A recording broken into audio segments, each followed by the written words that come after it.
Episode 311 Kompas Bintang. Mengambang di kehampaan 100 kaki dari ujung tanah, terdapat gletser biru besar yang hanya dihubungkan ke tanah oleh beberapa pilar es. Gletser ini terhubung ke tanah tetapi juga mengambang di kekosongan di atas tanah. Wang Lin mengerutkan kening. Setelah melihat sekeliling, dia berkata, "Saudara Chihu, apakah ada yang istimewa dari lapisan pertama dari pecahan itu? Apakah ada titik berkumpulnya energi spiritual surgawi di sana?" Chihu terkejut. Kerusakan pada pecahan itu sangat parah, jadi tidak ada energi spiritual surgawi yang tersisa, dan nenek moyang saya Shizu tidak menyebutkan apakah ada sesuatu yang istimewa tentangnya, hanya saja di sana berbahaya. Wang Lin dengan tenang melihat ke kejauhan di belakangnya dan berkata, "Karena itu masalahnya, saya tidak punya pertanyaan lagi." Tatapan kupu-kupu merah melewati Wang Lin, tapi dia tidak mengatakan sepatah kata pun. Tubuhnya bergerak dan dia dengan mudah melewati jarak 100 kaki, mendarat di atas gletser. Chihu menarik napas dalam-dalam dan mengikutinya juga.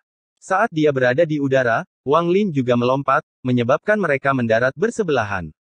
Saat dia mendarat, gelombang energi dingin memasuki tubuhnya melalui kakinya. Dia dengan cepat memindahkan energi spiritualnya dan energi dingin itu dikeluarkan. Chihu tersenyum. "Kami membutuhkan teknik kupu-kupu merah di sini. Tolong jangan menahan diri." Kupu-kupu merah tidak mengucapkan sepatah kata pun. Dia terbang ke depan sementara Chihu tersenyum mencela diri sendiri pada Wang Lin. Kupu-kupu merah terbang sangat cepat melintasi gletser. Semakin jauh mereka pergi, semakin dingin, dan warna gletser semakin gelap. Terkadang angin dingin yang menusuk tulang mereka datang dari kejauhan. Beberapa saat setelah ketiganya pergi, seorang pria parubaya muncul di tempat bumi dan gletser terhubung. Dia mengambil minuman dari labunya dan bergumam pada dirinya sendiri, "Ting Er, begitu aku mendapatkan batu giok surgawi, kita bisa pergi. Meskipun ketiganya berasal dari Suzaku sepertiku, jika mereka berani berebut batu giok langit bersamaku, aku akan membunuh mereka." Saat dia berbicara, dia perlahan bergerak maju. Ketiganya dengan cepat terbang melintasi gletser. Pada hari ketiga penerbangan, Wang Lin melihat dinding kabut biru yang tampak seperti melahap langit dan bumi. Tembok ini mendekati mereka. Mata Chihu berbinar dan dia menjelaskan, "Kabut gletser yang dingin. Kabut ini mengandung energi dingin yang ekstrim. Kupu-kupu merah, kami mengandalkanmu." Tanpa berkata apa-apa, kupu-kupu merah menghantam tas pegangannya dan sebuah patung es terbang keluar. Patung itu dengan cepat berubah menjadi malaikat salju besar. Malaikat salju dengan cepat terbang ke depan menuju kabut. Kabut itu terbelah saat patung malaikat salju menyentuhnya. Patung es ini seperti pisau panas yang menembus mentega saat membelah kabut. Chihu tertawa. Patung es malaikat salju kupu-kupu merah sungguh menakjubkan. "Saya terkesan." Tatapan Wang Lin tenang saat dia dengan hati-hati melihat patung malaikat salju. Di dalamnya, dia bisa melihat lebih dari 100 kapal bergerak serta kapal redup yang belum diaktifkan.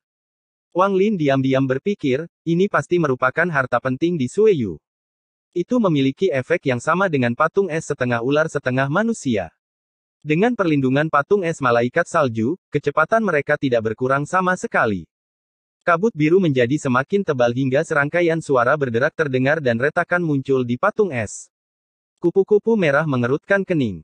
Dia membentuk segel dengan tangannya dan menunjuk ke patung es.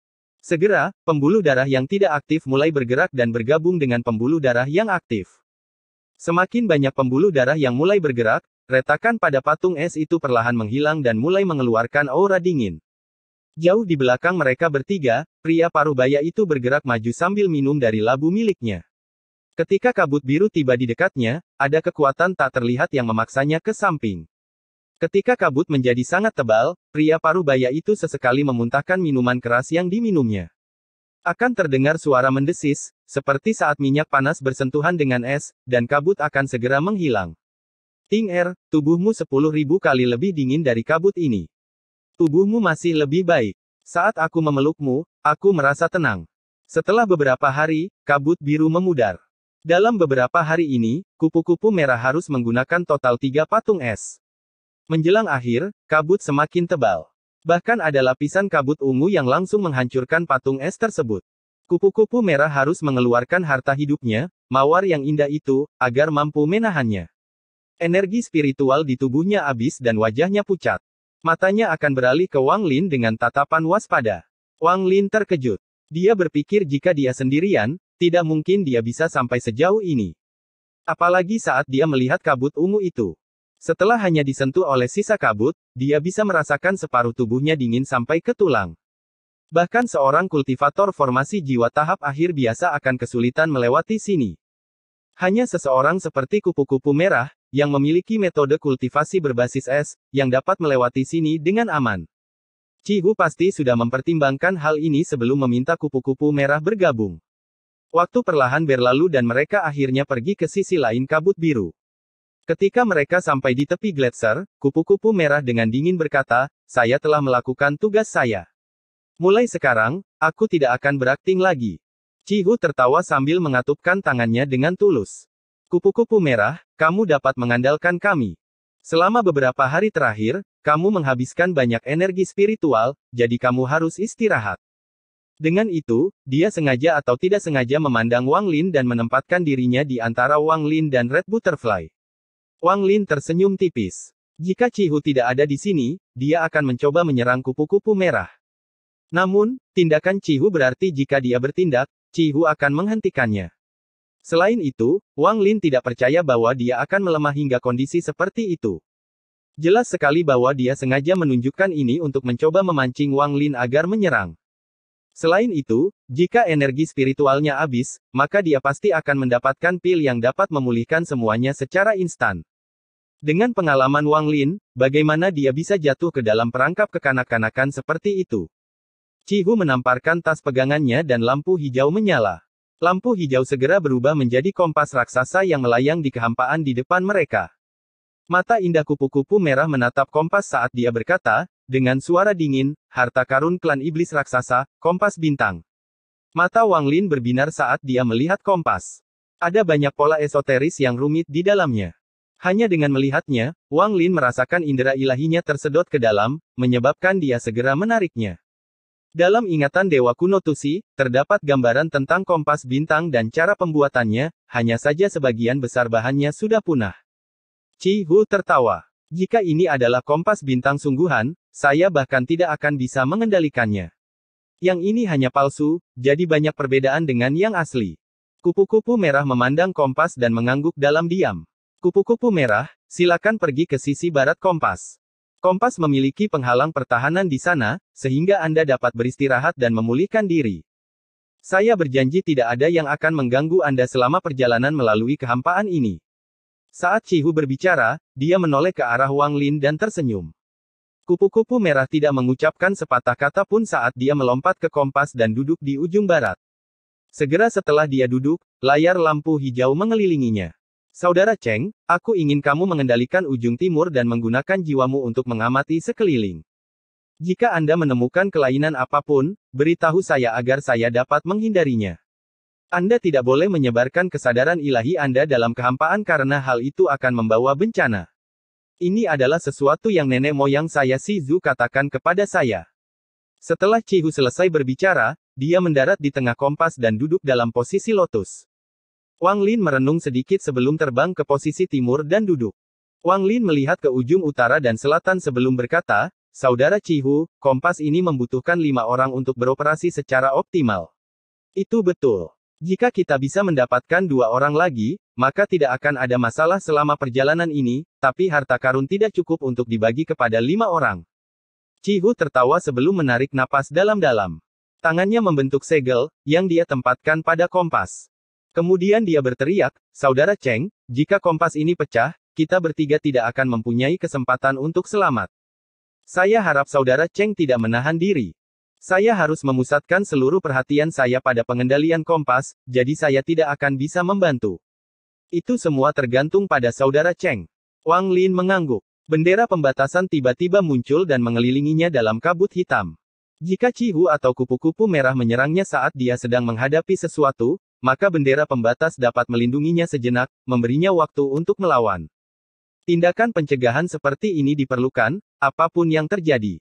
Mata Cihu berbinar. Dia tidak merasa tersinggung, ini lebih merupakan hal yang wajar. Lagi pula, jika itu dia akan melakukan hal yang sama.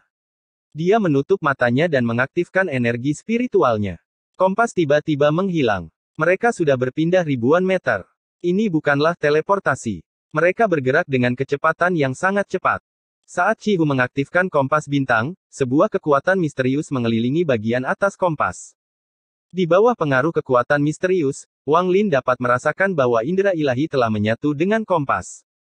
Bukan hanya indera dewa miliknya, namun indera dewa Chihu dan kupu-kupu merah juga ada di sini.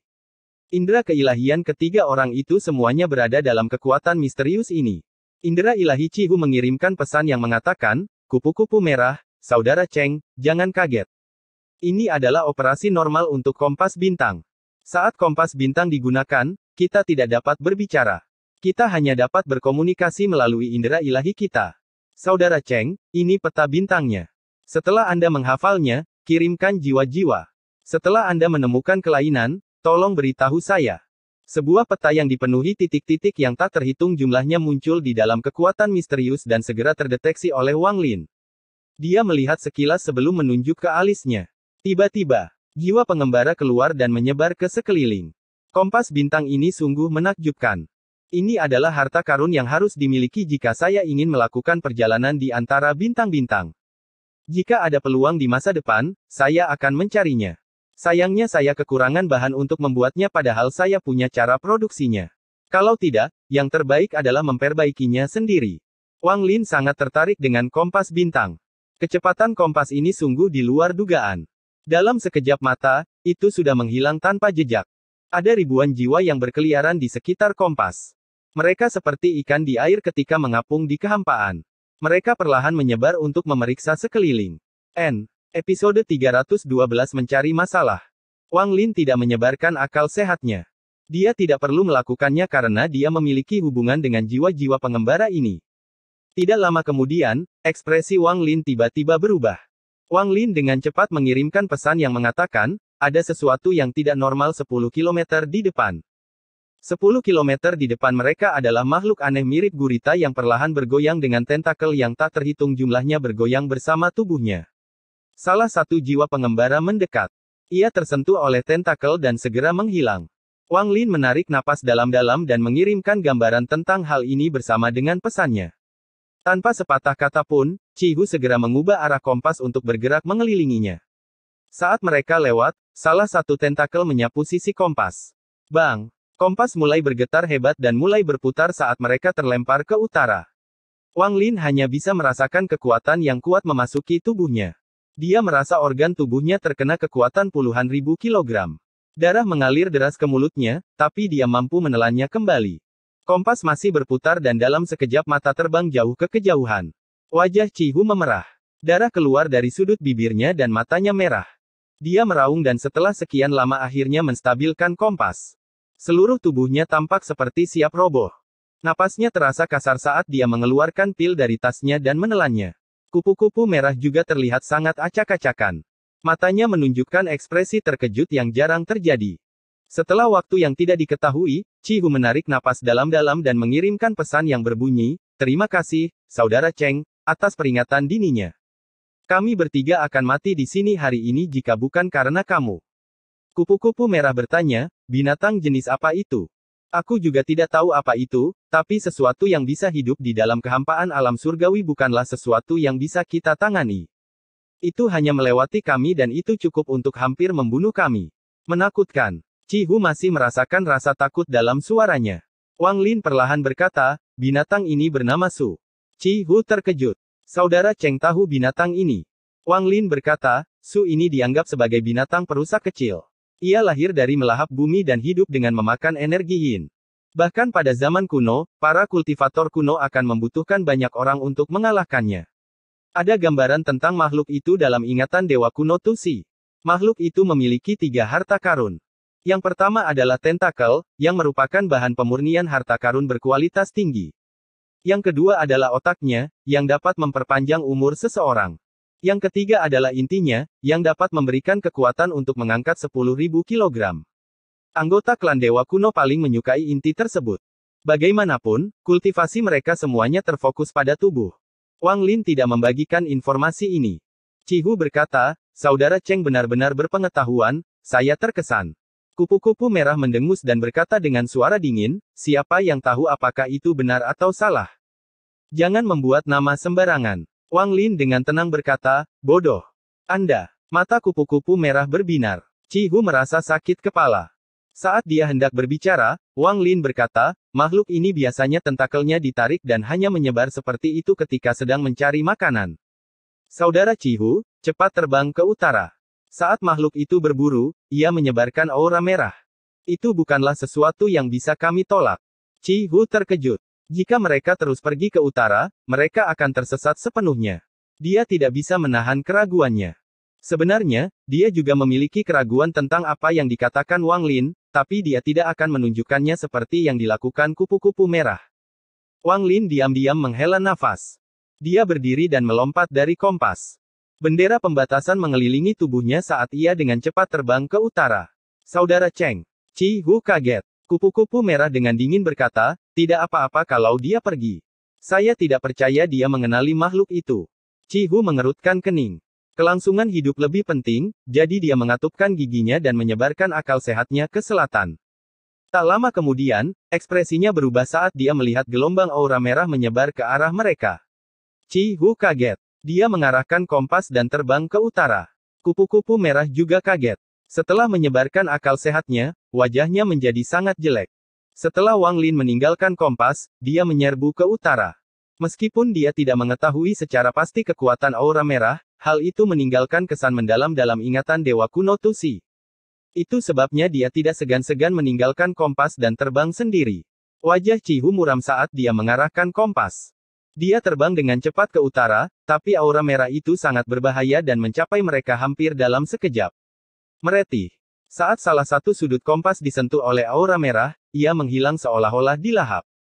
Kompasnya bergetar hebat. Cihu batuk seteguk darah dan bahkan wajah kupu-kupu merah menjadi sangat merah. Cihu berteriak, kupu-kupu merah, bertindak. Aku harus memusatkan seluruh perhatianku untuk mengendalikan kompas, jadi aku tidak bisa menggunakan mantra apapun untuk melawan. Dia menyesal tidak mendengarkan kata-kata Cheng Niu. Bagaimana lagi mereka bisa menghadapi krisis ini dengan kecepatan kompas? Tanpa berkata apa-apa, kupu-kupu merah menunjuk ke alisnya dan mawar itu muncul kembali. Dia segera memetik dua kelopak bunga dan menjentikannya ke aura merah. Bang-bang. Dua ledakan yang menggemparkan bumi terjadi, yang mendorong gelombang merah itu terpisah. Kupu-kupu merah merasakan rasa manis di tenggorokannya saat dia batuk seteguk darah. Dengan menggunakan kekuatan ledakan, Cihu mengarahkan kompas keluar dari aura merah, tapi mereka belum keluar dari bahaya. Sebuah bukaan tercipta dalam aura merah oleh kelopak mawar, namun kini bukaan itu seperti mulut besar yang bergerak melahap kompas. Bang! Bukaannya tertutup dan kompas bergetar hebat, lalu muncul lebih banyak retakan. Cihu merasa dia akan kehilangan seluruh kekuatan di tubuhnya dan wajah kupu-kupu merah menjadi pucat. Bang! Aura itu mencoba melahap kompas itu lagi. Kali ini, jaraknya hanya sehelai rambut. Kupu-kupu merah mengatupkan giginya. Dia memetik benang sari dari bunga itu dan mengarahkannya ke arah aura merah. Bang bang bang. Ledakan hebat bahkan bisa didengar oleh Wang Lin di kejauhan. Dia tersenyum dingin dan terbang lebih cepat. Mulut yang tercipta dari aura tersebut akhirnya terbuka kembali dan kompas mampu melepaskan diri dari aura merah tersebut. Saat kompas lepas, ia bergerak ke utara seperti bintang jatuh. Wajah kupu-kupu merah sangat jelek. Kelopak mawar dapat diisi kembali, tetapi benang sari hanya ada 3 dan sangat sulit untuk memulihkannya. Saat Wang Lin terbang, dia tiba-tiba berhenti dan melihat ke belakang. Setelah beberapa saat, dia bisa melihat kompas mendekat. Cihu melihat Wang Lin melayang di sana dan tidak bisa menahan senyum pahit. Pada saat ini, kegunaan Wang Lin meningkat tanpa batas dan jauh melampaui Red Butterfly. Dia menarik napas dalam-dalam. Kompas berhenti di dekat Wang Lin dan dia berkata, Saudara Cheng, masuklah dan kita bisa bicara. Wang Lin tidak ragu-ragu dan segera duduk di ujung timur kompas. Kompas ini sekarang kehilangan salah satu sudutnya. Hanya tersisa sudut timur, barat, dan utara. Cihu merasa canggung saat berkata, Saudara Cheng, saya tahu saya salah sebelumnya. Apakah ada hal lain yang akan dilakukan monster itu setelah aura merah? Bagaimana kita bisa memilih arah kita setelah ini? Wajah kupu-kupu merah jelek. Dia tidak mengatakan sepatah kata pun. Wang Lin dengan tenang berkata, karena kita berhasil lolos dari aura merah, seharusnya tidak ada masalah apapun untuk saat ini. Saudara Cihu harus mengikuti peta dan mencoba kembali ke jalurnya. Cihu mengangguk dengan getir. Dia diam-diam berpikir bahwa mereka harus bergegas. Dengan kondisi kompas seperti ini, tidak akan bertahan lama. Beberapa hari kemudian, Cihu menemukan lokasi di peta dan kompas dengan cepat mengikuti peta menuju tujuan mereka. Sepanjang jalan, kupu-kupu merah tidak mengucapkan sepatah kata pun dan membiarkan Wang Lin memimpin. Cihu juga tidak lagi menanyai Wang Lin dan mendengarkan apapun yang dikatakan Wang Lin kepadanya. Ada banyak makhluk yang hidup di dalam kehampaan. Dalam perjalanannya, dunia Wang Lin berkembang pesat. Dia melihat banyak makhluk aneh dari ingatan Tusi. Di bawah arahan Wang Lin, kompas lewat dengan aman hanya dengan sedikit ketakutan tetapi tidak ada bahaya nyata. Mereka beringsut semakin dekat ke tujuan mereka. Perjalanan dalam kehampaan memakan waktu yang sangat lama dan makhluk aneh itu tidak ada di mana-mana. Saat ini, sudah lebih dari 10 hari sejak terakhir kali mereka menghadapi bahaya. Wang Lin duduk dalam posisi lotus di ujung timur kompas dan sesekali berbicara dengan Cihu tentang Dao. Keduanya merasa mendapat banyak ilmu. Cihu tersenyum. Klan iblis raksasaku bukanlah penduduk asli Suzaku. Nenek moyang saya pindah ke sana ribuan tahun yang lalu, jadi wajar jika teknik kami berbeda dari teknik Anda pada tingkat tertentu. Wang Lin mengangguk pada dirinya sendiri. Waktu berlalu dengan cepat. Pada saat ini, Wang Lin sedang berkultivasi sambil mengawasi jiwa-jiwa yang mengembara sampai dia tiba-tiba membuka matanya. Melalui jiwa-jiwa pengembara, dia bisa melihat sebuah benda selebar beberapa meter mengambang di kejauhan. Benda terapung ini tampak seperti batu besar dengan kilatan warna ungu. Hati Wang Lin bergetar. Batu ungu emas. Dalam ingatan Tusi, ada satu bahan yang diperlukan untuk membuat kompas bintang, yaitu batu ungu emas. Jika sebelum dia melihat kompas bintang, dia tidak akan tergoda. Tapi saat ini, mata Wang Lin berbinar. Dia berdiri dan berkata, "Saudara Cihu, mohon tunggu sebentar. Saya melihat bahan pemurnian harta karun. Biarkan aku mengambilnya dulu, lalu kita bisa pergi." Dengan itu, dia bahkan tidak menunggu jawaban Cihu dan terbang menuju batu ungu emas. Wang Lin diam-diam berpikir, ketika saya memahami surga untuk mencapai tahap formasi jiwa, saya bertemu dengan seorang senior bernama Tian Yunzi. Orang itu berkata jika saya bisa meninggalkan Suzaku, saya bisa mencarinya di planet Tian Yun dan dia akan menjadikan saya sebagai murid kehormatannya selama 100 tahun. Kultivasinya seperti dewa, jadi saya harus mengambil kesempatan ini. Saya harus mendapatkan kompas bintang. Kecepatannya sangat cepat, jadi dia tiba di depan batu ungu keemasan setelah beberapa saat. Dia memandangi batu besar itu, menarik napas dalam-dalam, dan memasukkannya ke dalam tas pegangannya sebelum kembali. Setelah kembali ke kompas, Cihu bertanya jenis bahan apa itu, tapi Wang Lin menghindari pertanyaan itu sambil tersenyum. 1 bulan lagi berlalu. Wang Lin terus mencari di sekeliling tetapi tidak dapat menemukan lebih banyak materi. Pada hari ini, kompas tiba-tiba mulai bergetar hebat saat retakan menyebar ke seluruh permukaannya. Di saat yang sama, kekuatan dahsyat muncul dan melemparkan mereka bertiga keluar dari kompas. Kerusakan pada kompas terlalu parah. Ia tidak bisa lagi terus terbang. Kami bertiga harus mengandalkan kemampuan terbang kami sendiri. Untungnya, kami tidak jauh dari tujuan kami. Dengan kecepatan penuh, kita akan tiba dalam 3 hari. Cihu tersenyum pahit sambil melambaikan tangannya dan kompasnya disingkirkan. 3 hari berlalu dengan cepat. Wang Lin melihat daratan di kejauhan. Tanah ini adalah lapisan pertama dari fragmen alam surgawi. Episode 313 Mayat Wanita Lebih Baik. Tidak ada apapun yang tumbuh di tanah dan ada banyak lubang tanpa dasar. Perpecahan ruang, yang terkadang menyatu dan menghilang tanpa bekas, memenuhi langit. Kadang-kadang orang bisa melihat bangunan runtuh di tanah. Setelah Cihu tiba, matanya berbinar dan dia berkata, "Inilah tempatnya. Si Zhu pernah menjelaskan lapisan pertama kepadaku." Lalu dia menundukkan kepalanya dan menghitung dalam hati. Indera ilahinya menyebar seolah-olah dia sedang mencari sesuatu. Wang Lin mengerutkan kening sambil melihat sekeliling dan tiba-tiba berkata, "Karena lokasi itu berada di lapisan lain, lapisan manakah itu saudara Cihu?" Kupu-kupu merah tidak berbicara selama beberapa hari. Dia mendengus dan berkata, "Pertanyaan tidak berguna. Tentu saja itu lapisan kedua. Sangat kecil kemungkinannya ada fragmen yang tumpang tindih 1 kali di alam surgawi." Mata Wang Lin menjadi fokus saat dia dengan dingin berkata, "Bodoh." Disebut bodoh lagi menyebabkan mata kupu-kupu merah dipenuhi dengan niat membunuh saat dia menatap Wang Lin. Cihu tersenyum pahit sambil segera mengangkat kepalanya dan berkata, "Saudara Cheng, ini memang lapisan kedua, tetapi leluhur saya si Zhu pernah berspekulasi bahwa mungkin ada lapisan ketiga di bawahnya." Kupu-kupu merah terkejut. Matanya goyah dan dia tetap diam. Ekspresi Wang Lin tidak berubah. Dia masih merasa ada yang tidak beres. Sejak beberapa waktu lalu, dia merasa seperti ada yang mengikuti mereka. Ini tidak ada hubungannya dengan kultivasinya, melainkan perasaan akan bahaya yang ia kembangkan sejak bertahun-tahun melakukan pembunuhan. Aku menemukannya. Ikuti aku. Setelah sekian lama, Chihu bergerak dan terbang ke depan.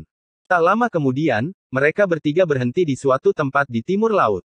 Inilah tempatnya. Si Zhu pernah meninggalkan bekas bunga plum di sini dan cara menemukan tandanya. Wajah Chihu dipenuhi kegembiraan saat dia mendarat di dekat sebuah lubang. Wang Lin menunduk. Lubang di sekitarnya memang berbentuk bunga plum. Chihu melompat ke dalam lubang. Kupu-kupu merah memandang Wang Lin sebelum mengikutinya. Wang Lin menyebarkan akal ilahi dan tidak dapat mendeteksi dasar lubang ini. Setelah merenung sebentar, dia melompat masuk. Tak lama setelah mereka bertiga memasuki lubang, pria parubaya dengan labu muncul di dekat lubang. Dia mengambil minuman, membalikkan tangannya, dan pagoda itu muncul kembali. Wanita bertubuh putih itu terbang keluar dan dipegang olehnya. Dia memandangi mayat itu, menggelengkan kepalanya, dan bergumam pada dirinya sendiri, semburan junior itu sepertinya datang tanpa alasan. Peti mati batu giok itu telah saya gunakan untuk membuat pagoda. Sayangnya, peti mati batu giok itu hampir tersedot kering oleh Anda hanya dalam beberapa ribu tahun. Ting yakinlah. Aku akan mencarikan lebih banyak batu giok surgawi untukmu. Lapisan ketiga seharusnya memiliki lebih banyak batu giok surgawi. Dengan itu, dia menendang dahi wanita itu dan tiba-tiba mengerutkan kening. Dia melambaikan tangannya dan mayat wanita serta pagoda itu menghilang saat dia melihat ke langit. Dia melihat retakan di langit menyatu dan seseorang keluar. Orang ini memiliki kepala penuh rambut putih dan wajahnya dipenuhi kerutan. Dia keluar dari celah dengan kecepatan luar biasa. Kenapa aku datang ke tempat terkutuk ini? Saya telah memeriksa hampir setiap fragmen dan masih belum menemukan tubuh makhluk angkasa. Dia menghela nafas ketika dia turun ke tanah dan melihat pria parubaya itu. Halo. Pria parubaya itu mengerutkan kening. Dari semua orang yang datang dari Suzaku, hanya lelaki tua inilah yang dia takuti. Orang tua ini memiliki tingkat kultivasi yang sama dengannya. Keduanya berada di tahap pertengahan transformasi jiwa. Tapi meski sudah berapa lama dia hidup, dia tidak mengenal orang ini. Tidak banyak kultivator transformasi jiwa di Suzuka, jadi dia merasa seharusnya dia mengenal setiap kultivator transformasi jiwa di Suzuka. Dia memandang lelaki tua itu dan tanpa sepatah kata pun melompat ke dalam lubang. Yah, mengabaikanku. Betapa kejam. Orang tua itu mengusap hidungnya. Dia melihat ke dalam lubang tempat pria parubaya itu melompat dan hendak pergi ketika hidungnya tiba-tiba bergerak karena dia mencium sesuatu. Aroma kematian. Ya, inilah aroma kematian. Saya tidak akan pernah salah mengira aroma surgawi. Seharusnya itu mayat perempuan, mayat perempuan lebih baik lagi. Mata lelaki tua itu berbinar. Dia melihat sekeliling dan tiba-tiba mengunci matanya ke lubang yang dimasuki pria parubaya itu sebelum menyerbu masuk. Lelaki tua itu memasang ekspresi gembira dan berpikir, sekarang aku bisa menyelesaikan tugas ketua sekte dan meninggalkan kotoran anjing ini, Suzaku. Kepala sekte juga aneh. Sekte mayat kita memiliki semua jenis tubuh, jadi mengapa dia menginginkan tubuh surgawi? Saya ingin tahu pelanggan mana dari planet mana yang memiliki selera unik seperti itu. Kelompok Wang Lin yang terdiri dari 3 orang berjalan menuruni lubang dengan sangat cepat. Mereka telah turun dalam jangka waktu yang tidak diketahui tanpa ada akhir yang terlihat, namun kekuatan perlawanan yang mendorong ke atas menjadi semakin kuat. Inilah tempatnya. Begitu kita turun, kita akan sampai di lokasi yang tercatat di batu giok, tapi lokasi itu disegel oleh batasan. Namun, dengan kami bertiga, kami seharusnya bisa membukanya dalam waktu 10 hari. Suara Chihu dipenuhi kegembiraan. Semakin banyak ketiganya turun, semakin kuat kekuatan perlawanannya. Setelah kekuatan mencapai titik tertentu, kecepatan mereka mulai melambat. Setelah sekian lama, perlawanan menjadi semakin kuat. Wang Lin menarik napas dalam-dalam sambil menutupi tubuhnya dengan energi spiritual untuk melawannya. Dia diam-diam menghitung bahwa mereka telah turun puluhan ribu meter tanpa terlihat akhir. Ketika dia menyebarkan kesadaran ilahinya ke bawah, ada kekuatan misterius yang mencegahnya melihat lebih dari 1000 meter ke bawah. Wang Lin melirik kupu-kupu merah.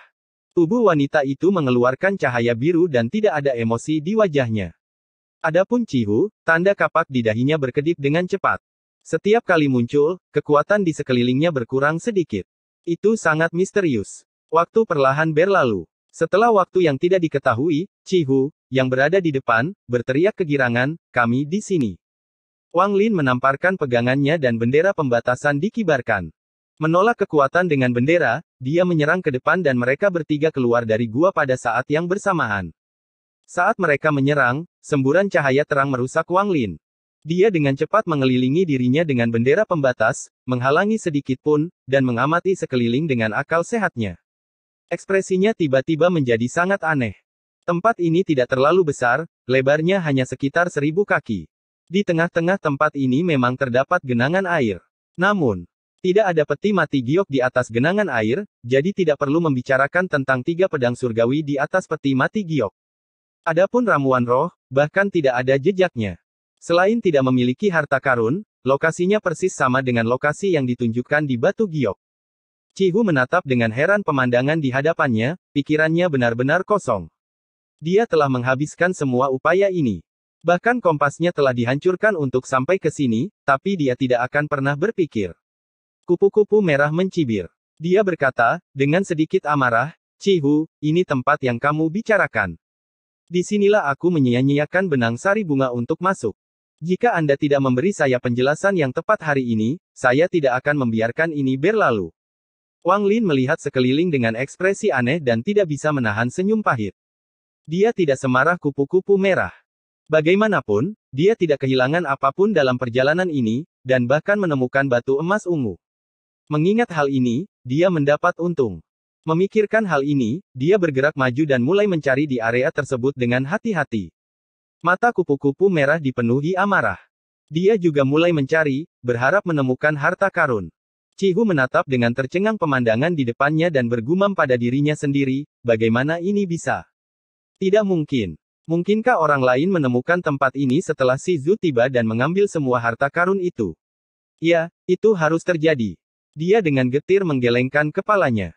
Dia menoleh ke arah Wang Lin dan kupu-kupu merah, mengatupkan tangannya, dan berkata, "Kalian berdua, kali ini aku yang ceroboh. Aku tidak menyangka akan menjadi seperti ini." Kupu-kupu merah hampir kehilangan kendali ketika dia menatap ke arah Cihu dan berkata, kata demi kata, "Hanya mengatakan bahwa kamu ceroboh dapat memulihkan benang sari bungaku yang terbuang. Cihu, menurutku kamu sudah tahu bahwa tempat ini seperti ini dan dalam perjalanan dengan sengaja meminjam kekuatanku. Anda harus memiliki tujuan lain. Jika Anda tidak menjelaskannya dengan jelas, jangan salahkan saya karena tidak peduli dengan hubungan klan kita." Wang Lin dengan tenang mencari kemana-mana tetapi tidak menemukan apapun. Pada akhirnya, matanya tertuju pada genangan air. Setelah diperiksa lebih dekat, kolam itu sangat dalam dan dia tidak dapat melihat dasarnya.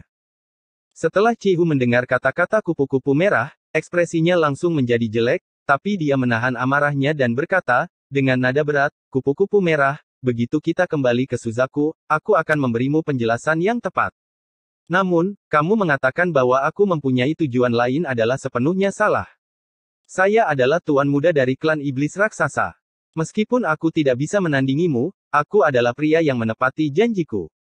Kupu-kupu merah mencibir dan hendak berbicara, tetapi Wang Lin tiba-tiba berkata, "Cihu, kamu mengatakan sebelumnya bahwa tempat ini memiliki lapisan ketiga." Cihu terkejut. Matanya berbinar dan dia berkata, "Saudara Cheng Niu benar. Nenek moyang saya Si Zhu pernah berkata bahwa mungkin ada lapisan ketiga." Kupu-kupu merah dengan dingin mengejeknya. Si Zhu-mu juga mengatakan bahwa ada harta karun di lapisan ini." Cihu dengan cemberut menatap kupu-kupu merah. Setelah sekian lama, dia menarik napas dalam-dalam, berjalan menuju Wang Lin, dan melihat ke genangan air. Wang Lin perlahan berkata, "Jika ada lapisan ketiga, ini seharusnya menjadi pintu masuknya." Kupu-kupu merah sedikit mendengus. Dia dengan lembut memindahkan dirinya ke samping genangan air dan melihat ke dalamnya. Tepat pada saat ini, seseorang melayang turun dari terowongan di atas. Dia mengambil satu langkah dan tiba-tiba tiba di udara di atas genangan air di depan mereka. Sebuah kekuatan yang kuat mengelilingi mereka. Wajah Cihu langsung memutih dan dia batuk seteguk darah, lalu tubuhnya terlempar ke belakang. Adapun kupu-kupu merah, dia mengeluarkan suara goan yang menawan sambil dengan cepat mundur dengan keterkejutan di matanya. Wang Lin sudah berjaga-jaga karena dia selalu merasa ada yang mengikuti mereka. Saat orang lain muncul, dia dengan cepat mundur. Meskipun dia masih terpengaruh oleh tekanan tersebut, dia tidak terluka. Hanya wajahnya yang menjadi merah dan dia didorong mundur beberapa meter. Orang itu memandang Wang Lin dan meneguk labunya. Cihu berteriak, Sekte 5 Elemen, Zhou Yi. Pria parubaya itu tersenyum dan bertanya, si kecil dari klan iblis raksasa, kamu kenal aku? Setelah kupu-kupu merah mendengar nama, Zhou Yi, ekspresinya tiba-tiba berubah saat dia menyembunyikan ekspresi jijiknya.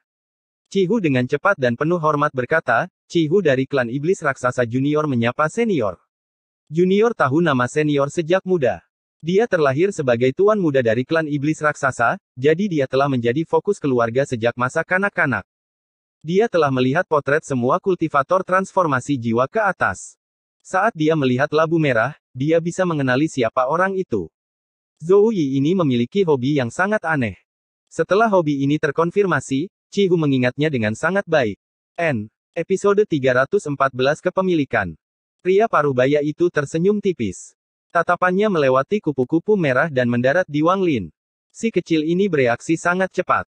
Sepertinya kamu sudah memperhatikanku dalam perjalanan ke sini. Ekspresi Wang Lin tetap tenang saat dia dengan hormat berkata, junior hanya punya perasaan tapi tidak yakin. Saat Cihu dan kupu-kupu merah mendengar kata-kata itu, ekspresi mereka menjadi aneh. Pria parubaya itu berkata, peti mati giok di sini sudah saya ambil. Kalian bertiga harus pergi. Cihu tersenyum pahit dan dengan cepat mengangguk. Mata kupu-kupu merah berbinar saat dia melihat kegenangan air namun tetap diam. Pria parubaya itu tersenyum tipis dan berkata, ada lapisan ketiga. Jika kalian tidak takut mati, kalian bisa mencobanya. Pintu masuknya adalah genangan air ini. Tepat pada saat ini, dentuman sonik terdengar dari terowongan menuju ke permukaan saat sesosok tubuh turun. Haha, ramai sekali. Sosok itu berhenti di udara. Itu adalah lelaki tua berambut putih. Ekspresi pria parubaya itu menjadi suram saat dia menatap pria tua itu dan bertanya, Tuan, apa niat Anda mengikuti saya? Orang tua itu tertawa. Saya tidak punya niat apapun. Saya hanya sedikit tertarik dengan lapisan ketiga. Apakah kamu tidak akan mengizinkanku masuk? Pria parubaya itu mendengus dingin. Dia merenung sedikit sebelum mengambil langkah. Bang! Genangan air meledak saat air bergerak ke samping, memperlihatkan terowongan di bawahnya. Pria parubaya itu dengan cepat memasuki terowongan. Mata lelaki tua itu berbinar dan dia segera mengikutinya. Kupu-kupu merah mengatupkan giginya. Kerugiannya kali ini sangat besar dan dia sangat tidak ingin pergi tanpa mendapatkan sesuatu. Meskipun itu adalah tempat terlarang, dia setidaknya harus mencobanya. Dengan mengingat hal itu, dia bergegas ke dalam terowongan. Cihu memandang ke arah Wang Lin dan tersenyum pahit. Saudara Cheng, apakah kamu berniat masuk, atau akan pergi? Wang Lin tetap tenang. Dia tidak menjawab tetapi bertanya, Saudara Cihu, siapakah Zhou Yi? Ekspresi Cihu menjadi aneh. Dia ragu-ragu sebentar tetapi tidak berbicara. Sebaliknya, dia mengirimkan transmisi suara yang mengatakan, Saudara Cheng, orang itu adalah salah satu dari sedikit monster tua transformasi jiwa di Suzaku. Tingkat kultivasinya sangat tinggi. Namun, dia memiliki julukan, Corpse Lover. Wang Lin terkejut. Kekasih mayat. Cihu dengan cepat berkata, jangan mengatakannya keras-keras. Jika dia mendengarmu, kamu pasti akan mati. Dia mengatupkan tangannya dan berkata, Saudara Cheng, saya akan turun untuk melihat. Bagaimana kalau kita pergi bersama? Wang Lin merenung sedikit dan mengangguk. Keduanya dengan cepat terbang menuju terowongan di bawah genangan air satu demi satu. Terowongan di bawah kolam tidak terlalu dalam, dan karena mereka berdua bergerak cepat, mereka dengan cepat melewatinya. Ketika mereka keluar dari terowongan, mereka memasuki dunia kristal. Tempat ini ditutupi kristal putih. Kristal-kristal ini melepaskan energi spiritual surgawi yang kuat, yang mengambang di mana-mana. Di kejauhan, kupu-kupu merah sedang mengumpulkan energi spiritual surgawi dengan sebuah labu. Cihu juga memperlihatkan ekspresi gembira saat dia dengan cepat mengeluarkan tas kain hijau.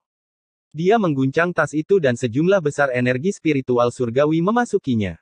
Pada saat yang sama, dia mendarat di dekat bongkahan kristal dan menabraknya.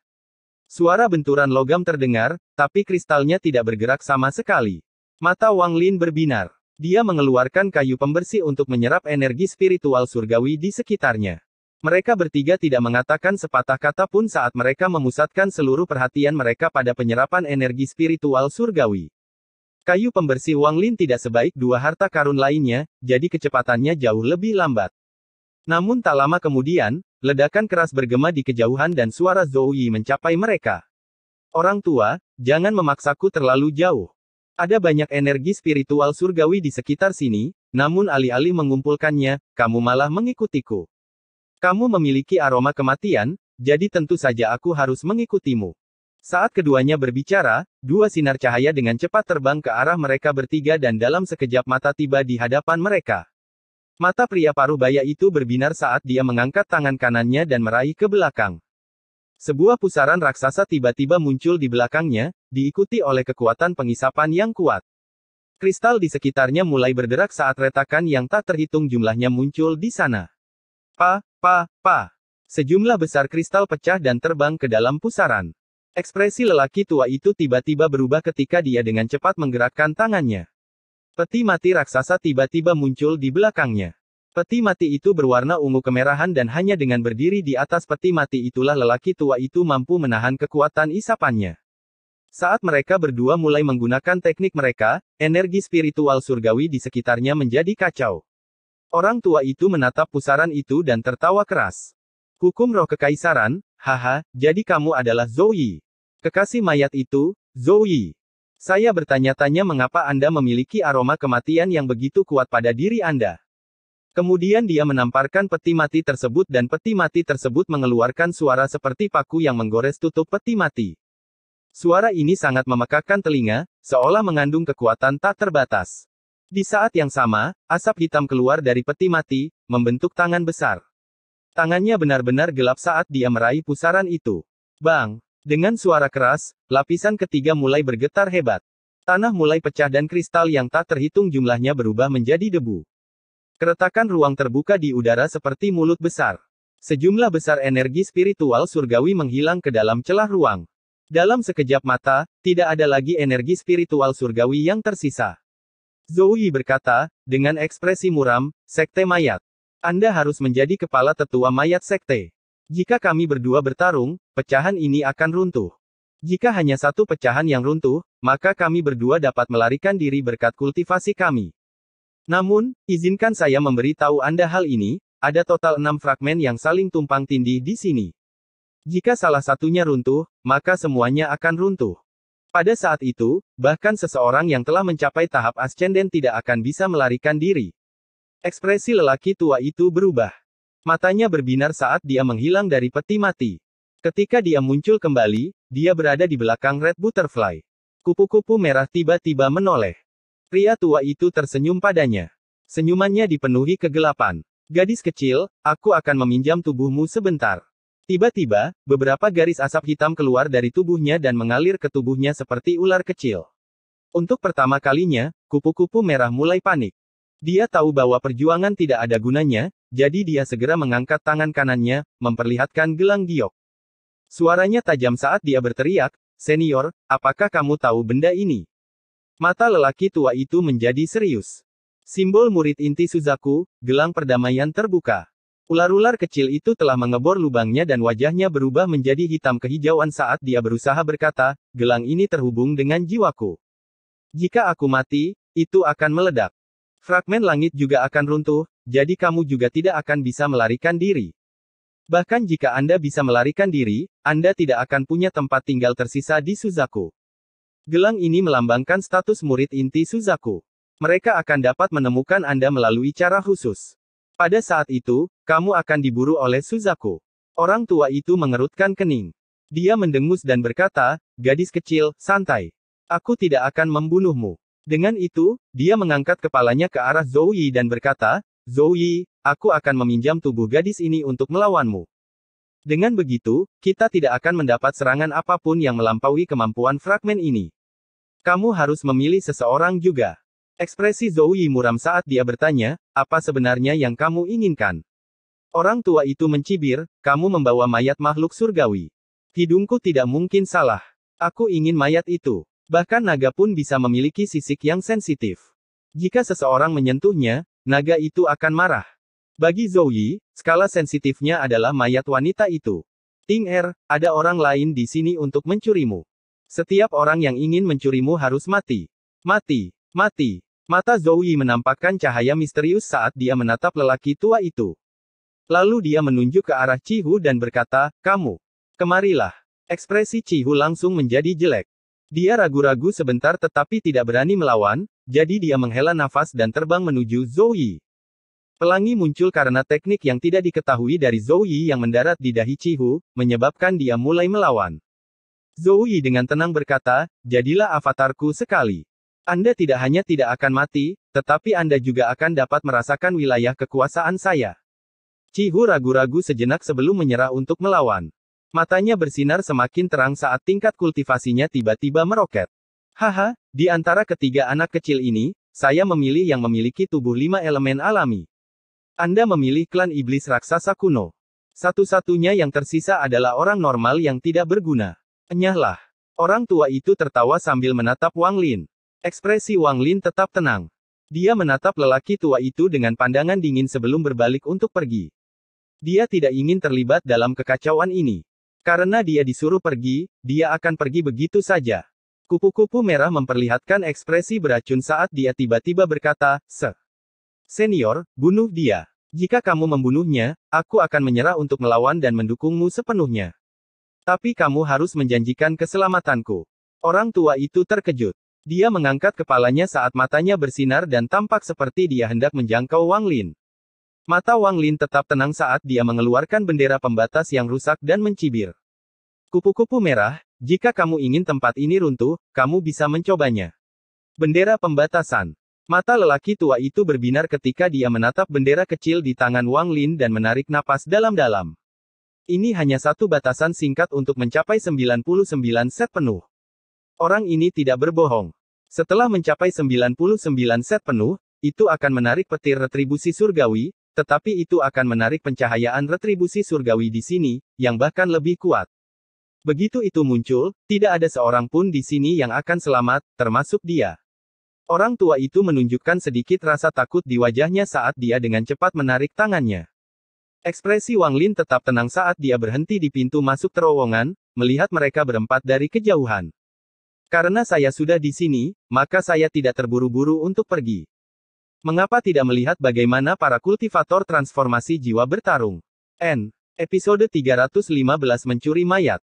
Mata Cihu menjadi semakin cerah hingga akhirnya dia mengaum dan berdiri. Suara retakan terdengar dari seluruh tubuhnya seiring pertumbuhannya. Dia sekarang menjadi raksasa setinggi 30 kaki. Banyak urat biru bermunculan di tubuhnya, membuatnya saat ini terlihat seperti dewa iblis. Di belakangnya ada sosok ilusi. Sosok itu berangsur-angsur menjadi padat, menampakkan dirinya sebagai Zhou Yi. Adapun tubuh asli Zhou Yi sedang duduk dalam posisi lotus dengan mata tertutup. Melihat kupu-kupu merah, wajahnya sudah tertutup warna ungu kehitaman dan wajahnya tidak lagi terlihat kecuali mata merahnya. Pita di rambutnya putus dan rambutnya tergerai di udara tanpa angin. Jejak aroma kematian menyebar dari tubuhnya dan menyebar ke sekitarnya. Sosok ilusi juga berdiri di belakangnya. Sosok ini bukanlah seorang lelaki tua, melainkan seorang pemuda tampan.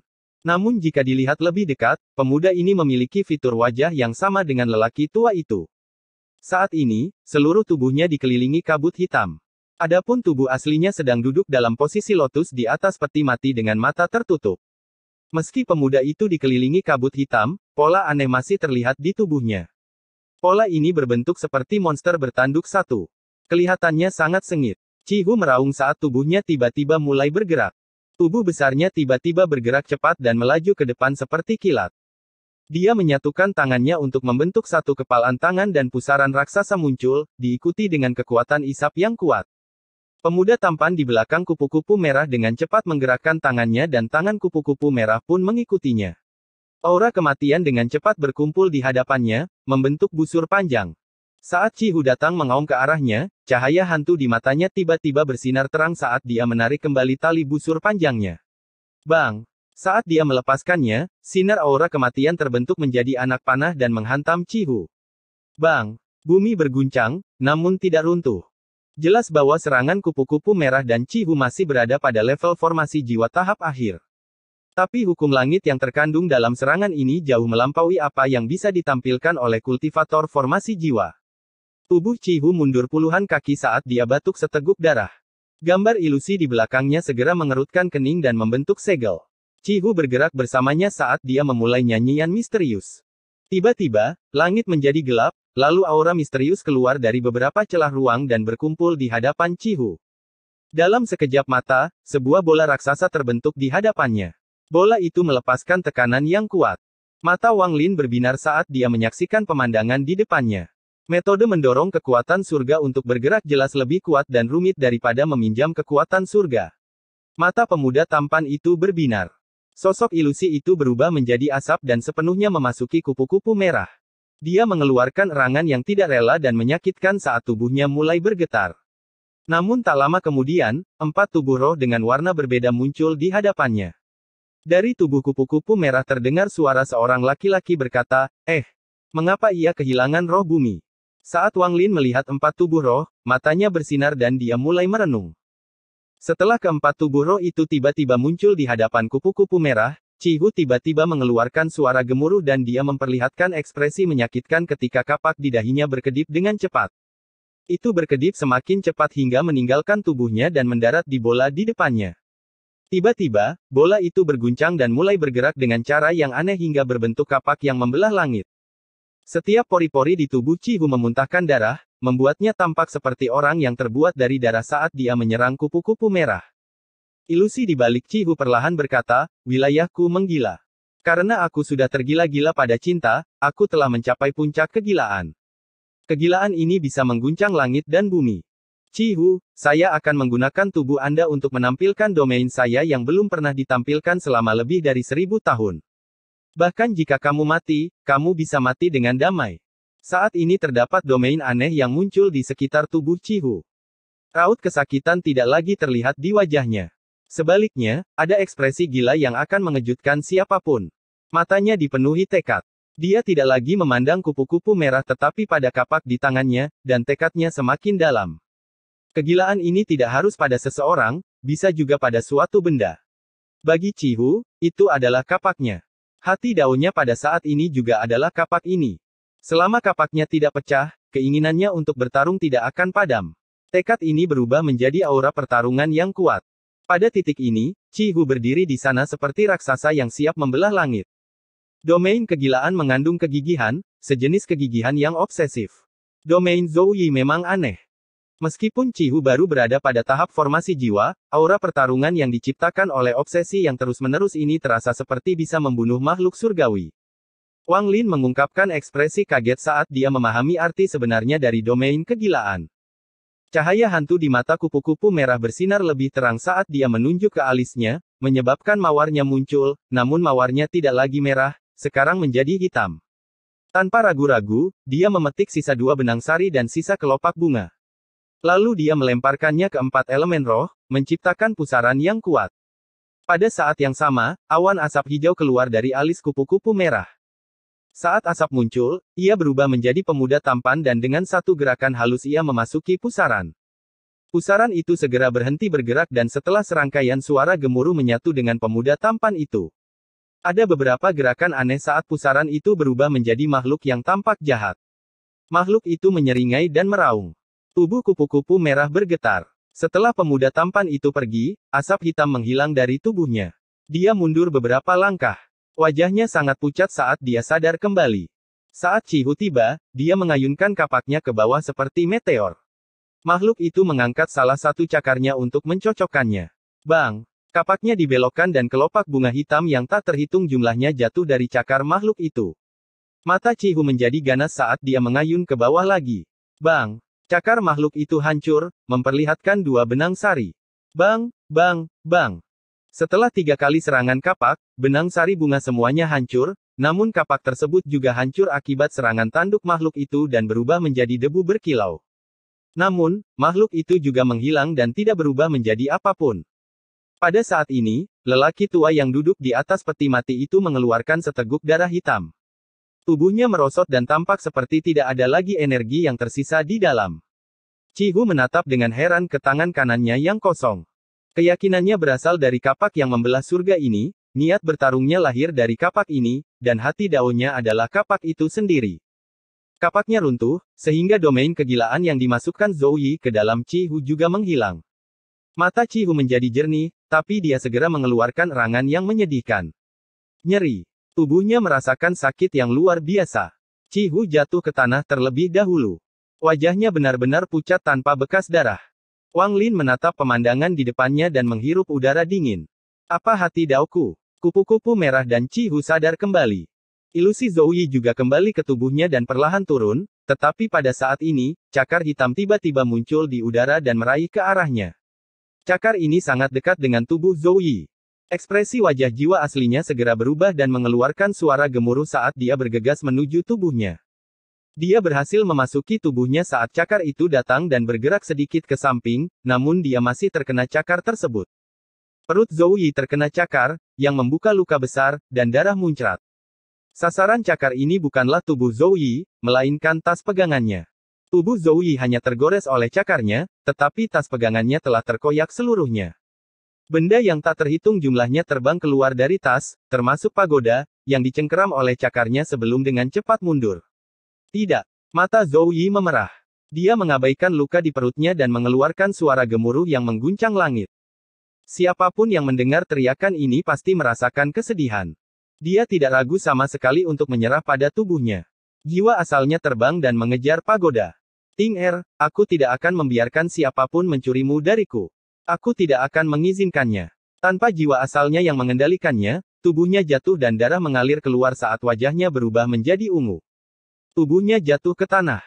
Bagi Ting Er, Zhou Yi bahkan rela membiarkan tubuhnya dihancurkan. Persahabatan ribuan tahun, perbincangan sehari-hari mereka, dan kebersamaan mereka tahun demi tahun. Semua adegan ini muncul di depan mata Zhou Yi dan dia menjadi gila. Ting Er adalah skala sensitifnya. Jiwa asal mengikuti seperti kilat, tetapi pada saat ini, lelaki tua di atas peti mati tiba-tiba membuka matanya. Dia melompat dan muncul di hadapan Zhou Yi, lalu mulai tertawa. Zhou Yi, kamu memang kuat. Jika Anda diberi waktu 1000 tahun lagi, Anda bahkan mungkin memasuki tahap ascenden. Tetapi Anda tidak tahu bahwa lelaki tua ini adalah ketua tetua sekte mayat dan saya memiliki 3 jiwa. Kamu hanya membunuh 1 jiwaku, jadi bagaimana aku bisa mati? Saat dia tertawa, cakar di belakangnya berubah menjadi seorang pemuda. Ciri keseluruhan pemuda itu tampak seperti lelaki tua itu, dan di tangannya ada pagoda.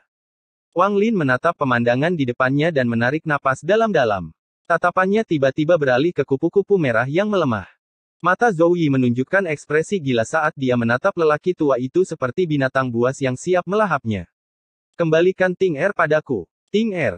Haha, Zhou Yi, kamu bahkan memberi nama pada mayat. Ini adalah mayat makhluk surgawi. Saya khawatir ketika dia lahir, Anda masih dalam siklus reinkarnasi. Orang tua itu tertawa terbahak-bahak.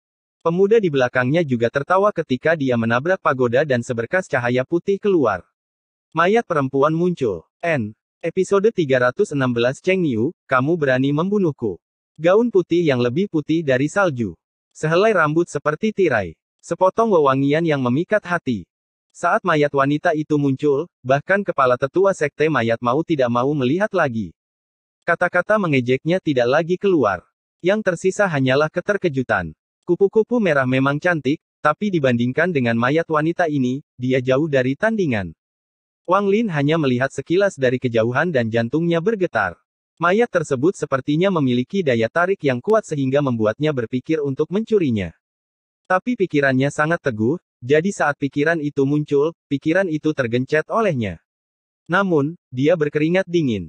Betapa berbahayanya. Dia menarik napas dalam-dalam. Kemudian, saat dia melihat sekeliling, dia melihat bahwa Qi Hu tidak lagi berkultivasi tetapi berjalan dengan tercengang menuju mayat wanita tersebut.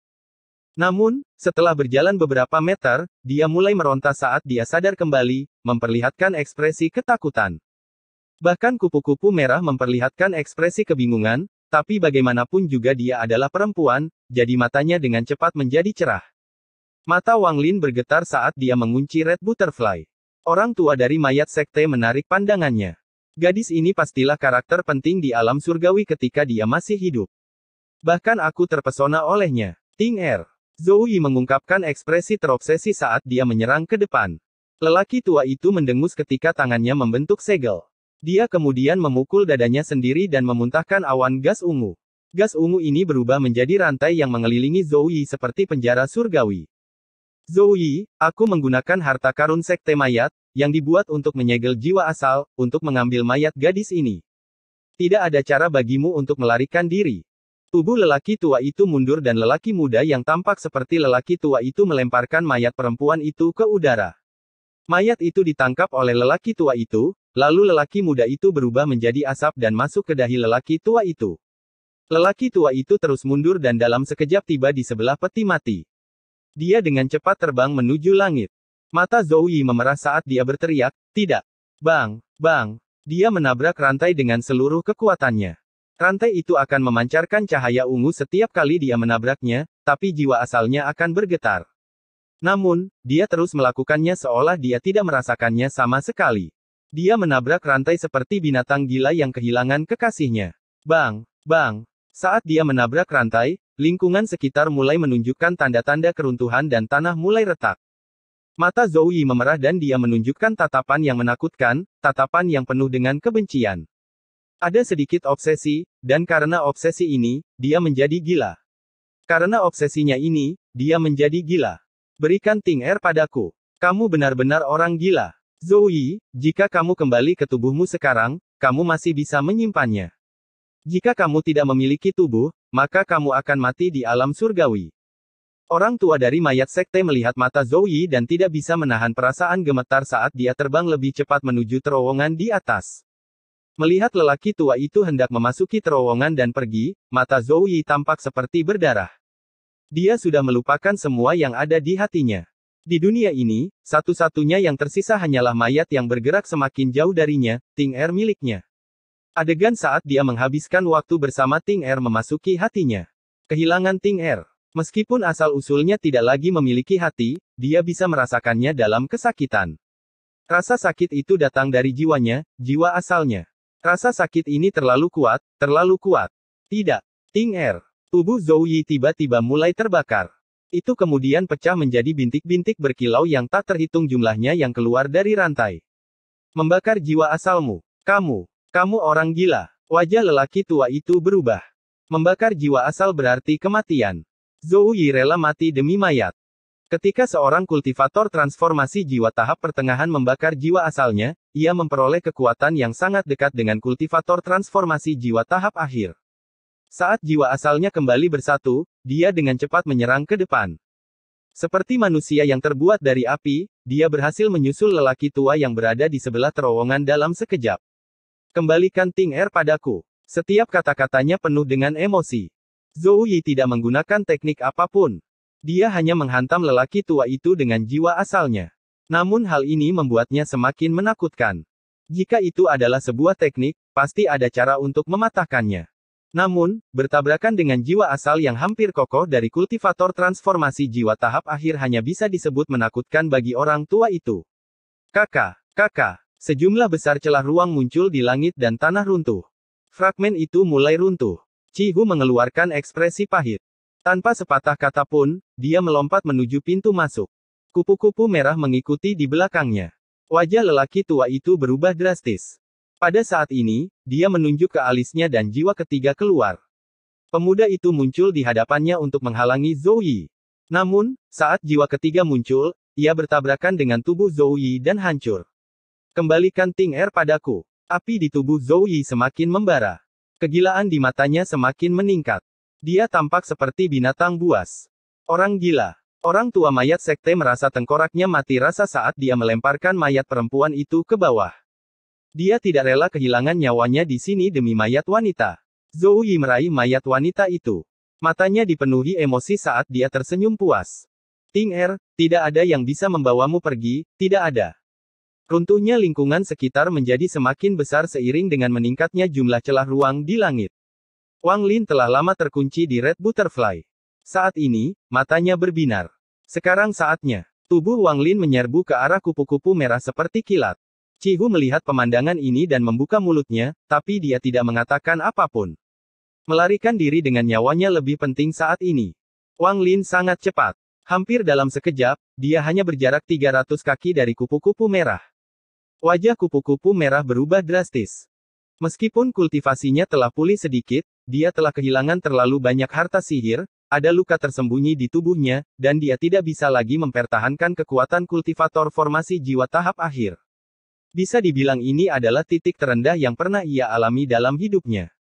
Dia tidak bisa berbuat apa-apa selain berteriak, Cheng Niu, jika kamu membunuhku, Suzaku tidak akan memaafkanmu. Haha, kupu-kupu merah, seorang jenius sepertimu seharusnya tidak mengancamku seperti itu. Wang Lin tertawa sambil menamparkan tasnya, menyebabkan bendera larangan keluar. Dia mengibarkan bendera dan gas pembatas keluar. Itu melingkari Wang Lin seperti naga ganas. Mengembun. Setelah Wang Lin berteriak, semua gas pembatas berkumpul untuk membentuk tombak di tangan Wang Lin saat dia berjalan menuju kupu-kupu merah. Kupu-kupu merah, apakah kamu tidak ingin melawanku lagi? Wang Lin saat ini tampak seperti malaikat saat dia menerjang tombaknya. Meninggal dunia. Keretakan ruang yang besar terbuka oleh kekuatan tombak. Suara mendesing. Wang Lin melompati jarak 300 kaki dengan tombak pembatas yang diarahkan ke kepala kupu-kupu merah. Cheng Niu, kamu gila. Tempat ini sedang runtuh. Jika kamu tidak melarikan diri sekarang, kamu tidak akan pernah bisa keluar dari sini. Ekspresi kupu-kupu merah berubah drastis. Dia dengan cepat mengeluarkan pedang terbang putih untuk memblokir serangan itu. Dia tidak bisa mengelak dan tidak bisa berteleportasi, jadi dia harus memblokirnya. Di belakangnya ada celah ruang, di sampingnya ada celah ruang, dia dikelilingi oleh celah ruang. Jika dia terjebak di dalam tanpa kompas bintang atau keberanian untuk membakar jiwa asalnya, maka satu-satunya jalan yang tersisa baginya adalah kematian. Bang! Pedang terbang putih itu hancur dan pecahannya tersebar ke segala arah, sebagian besar menghilang ke dalam celah ruang. Tombak Wang Lin juga menyusut sedikit, tapi sekarang menjadi lebih ganas. Hidup dan matiku bukan urusanmu. Belum terlambat untuk pergi setelah aku membunuhmu. Wang Lin tertawa, tapi tubuhnya gemetar saat wilayah kejam kupu-kupu merah tiba-tiba tiba.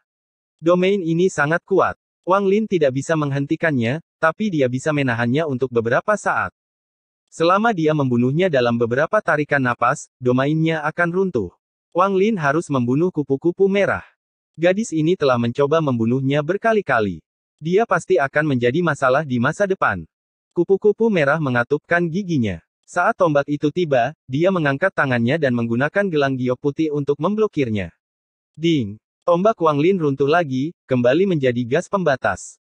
Itu tidak bisa mengembun lagi. Sebuah domain yang kuat menyapu Wang Lin, menyebabkan pikirannya menjadi bingung. Namun, tekad Wang Lin sangat kuat. Meski bakatnya rata-rata, kekuatan mentalnya tidak normal. Selama masa mudanya, ketika dia tidak mengetahui teknik apapun dan sedang mendaki gunung di Sekte Heng Yue, kekuatan mentalnya sudah cukup untuk mengejutkan orang. Setelah pengalaman selama 400 tahun, kini baja itu sekuat baja. Meskipun domain mempengaruhi dirinya, tubuhnya tidak berhenti. Dia membalik tangan kanannya dan 9 ukiran kayu muncul di hadapannya. Waktu. 9 ukiran itu tiba-tiba menjadi 9 boneka dengan urat darah bergerak di dalamnya. Gelombang domain waktu turun. Kupu-kupu merah terbang mundur setelah menggunakan gelang giok putih untuk memblokir tombak dan mengeluarkan seteguk darah. Daerah sekitarnya mulai runtuh lebih cepat. Kekosongan sudah mulai melahap beberapa area. Cheng Niu. Saya adalah murid inti Suzaku. Jika kamu membunuhku, kamu akan mati dengan kematian yang mengerikan. Kupu-kupu merah ketakutan. Kali ini, dia benar-benar ketakutan. Saat tubuhnya mundur, domain waktu menyebar dari 9 ukiran kayu. Dia berteriak, domain waktu. Kali ini domain berasal dari King Song dari Aliansi 4 Sekte. Dia berada di tahap pertengahan formasi jiwa, jadi domainnya sudah berisi kemampuan menyerang. Kedua jari Wang Lin menebas seperti pisau tajam yang siap diukir. Di bawah pengaruh domain waktu, tubuh kupu-kupu merah mau tidak mau melambat sedikit pun. Mata kupu-kupu merah dipenuhi kebencian saat dia mengangkat tangan kanannya dan melantunkan mantra aneh. Tiba-tiba, gelang giok putih mengeluarkan cahaya terang. Di bawah cahaya ini, domain waktu langsung runtuh dan Wang Lin merasakan gelombang rasa sakit datang dari jarinya. Perasaan ini sama seperti saat dia menyentuh pedang surgawi itu. Episode 317 Mereka yang mencari Daurella mati saat matahari terbenam jika mereka bisa mendapatkan jalan yang benar di pagi hari. Gelang itu melepaskan sejumlah besar cahaya putih yang berkumpul membentuk lubang hitam di belakang kupu-kupu merah. Lubang hitam itu memperlihatkan tempat seperti altar. Tempat ini berada di Suzaku. Cheng Niu, aku akan mengingatmu. Iya kamu. Andalah yang memaksa saya melepaskan satu tingkat kultivasi untuk menggunakan gelang ini. Aku akan mengingat ini. Kebencian dalam suara kupu-kupu merah sangat kuat saat dia dengan cepat mundur dan terbang menuju lubang hitam. Gelang perdamaian terbuka, selain kemampuan normalnya, memiliki satu kemampuan tambahan, yaitu membuka portal dari alam surgawi kembali ke Suzaku dan memungkinkan penggunanya kembali dengan selamat. Gelang ini awalnya diperoleh Suzaku dari alam surga, jadi bagaimana ia memiliki kemampuan ini bukanlah sebuah misteri. Karena itulah kupu-kupu merah tidak terlalu takut pada apapun. Namun, harga untuk menggunakannya terlalu mahal. Begitu dia kembali ke Suzaku, tingkat kultivasinya tidak lagi menjadi formasi jiwa tahap akhir tetapi formasi jiwa tahap tengah. Wang Lin mulai kehilangan kendali atas domain kejam di dalam tubuhnya. Melihat kupu-kupu merah hendak pergi, dia merasa sangat frustasi. Jika bukan karena gelang itu, dia pasti sudah mati hari ini. Begitu dia kembali ke Suzaku, akan sangat sulit menemukan peluang sebaik ini untuk membunuhnya. Wang Lin berteriak, kupu-kupu merah, lihat apa ini. Wang Lin mengangkat tangan kanannya. Tiba-tiba, sebuah kipas dengan hanya 2 bulu muncul di tangannya. Mata kupu-kupu merah tiba-tiba tertuju pada kipas angin dan menunjukkan keterkejutannya. Kakinya tanpa sadar berhenti sejenak. Penggemar kakak perempuan. Yang diinginkan Wang Lin adalah jeda ini. Dia menahan wilayah kejam di tubuhnya saat dia melemparkan kipasnya ke depan dan kemudian jiwa asalnya terbang keluar. Jiwa asalnya terbang keluar, meraih kipas angin, dan mencabut salah satu bulunya. Bulu itu mulai terbakar dan berubah menjadi bayangan berbentuk Wang Lin. Namun, bayangan itu tidak memiliki ciri apapun, hanya kegelapan. Saat bayangan itu muncul, jiwa asal Wang Lin berteriak, meledak. Ledakan. Bayangan itu meledak dan kekuatan destruktif menyerang kupu-kupu merah. Wajah kupu-kupu merah berubah lagi dan dia segera mundur. Dia sekarang berada di dalam lubang hitam, tetapi pada saat ini, jiwa asal Wang Lin tiba. Tinggal. Tangan kanan Wang Lin mengulurkan tangan dan dengan kejam meraih kupu-kupu merah. Saat kupu-kupu merah hendak melawan, gelombang kejut dari ledakan bayangan itu tiba, menyebabkan dia mengeluarkan erangan menyakitkan dan batuk seteguk darah lagi. Saat ini, tangan Wang Lin tiba. Wang Lin memberikan segalanya. Dia benar-benar mengabaikan kemungkinan tubuhnya akan rusak karena jiwa asalnya meninggalkannya. Serangan ini mengandung niat untuk membunuh. Kupu-kupu merah mengangkat tangan kanannya untuk memblokir serangan itu. Sinar cahaya putih bersinar dari tubuhnya. Cahaya ini sangat berbahaya bagi jiwa asal. Wang Lin bisa merasakan jiwa asalnya melemah dengan sangat cepat. Meninggal dunia. Wang Lin mencakar ke bawah, dan dengan kilatan merah, lengan kanan kupu-kupu merah dirobek oleh Wang Lin. Wang Lin melihat kupu-kupu merah tanpa lengan kanan jatuh ke dalam lubang dengan mata tertutup. Lubang itu kemudian dengan cepat terlipat dan menutup. Wang Lin diam-diam menghela nafas. Dia meraih bulu lainnya dengan jiwa asalnya dan dengan cepat kembali ke tubuhnya. Setelah lubang hitam ditutup, dia kembali ke tubuhnya. Kultivator formasi jiwa tahap akhir terlalu sulit untuk dibunuh. Wang Lin memegang sisa bulu dan lengan kanannya dan dengan cepat menyerbu menuju pintu masuk. Dia telah menggunakan semua yang dia miliki.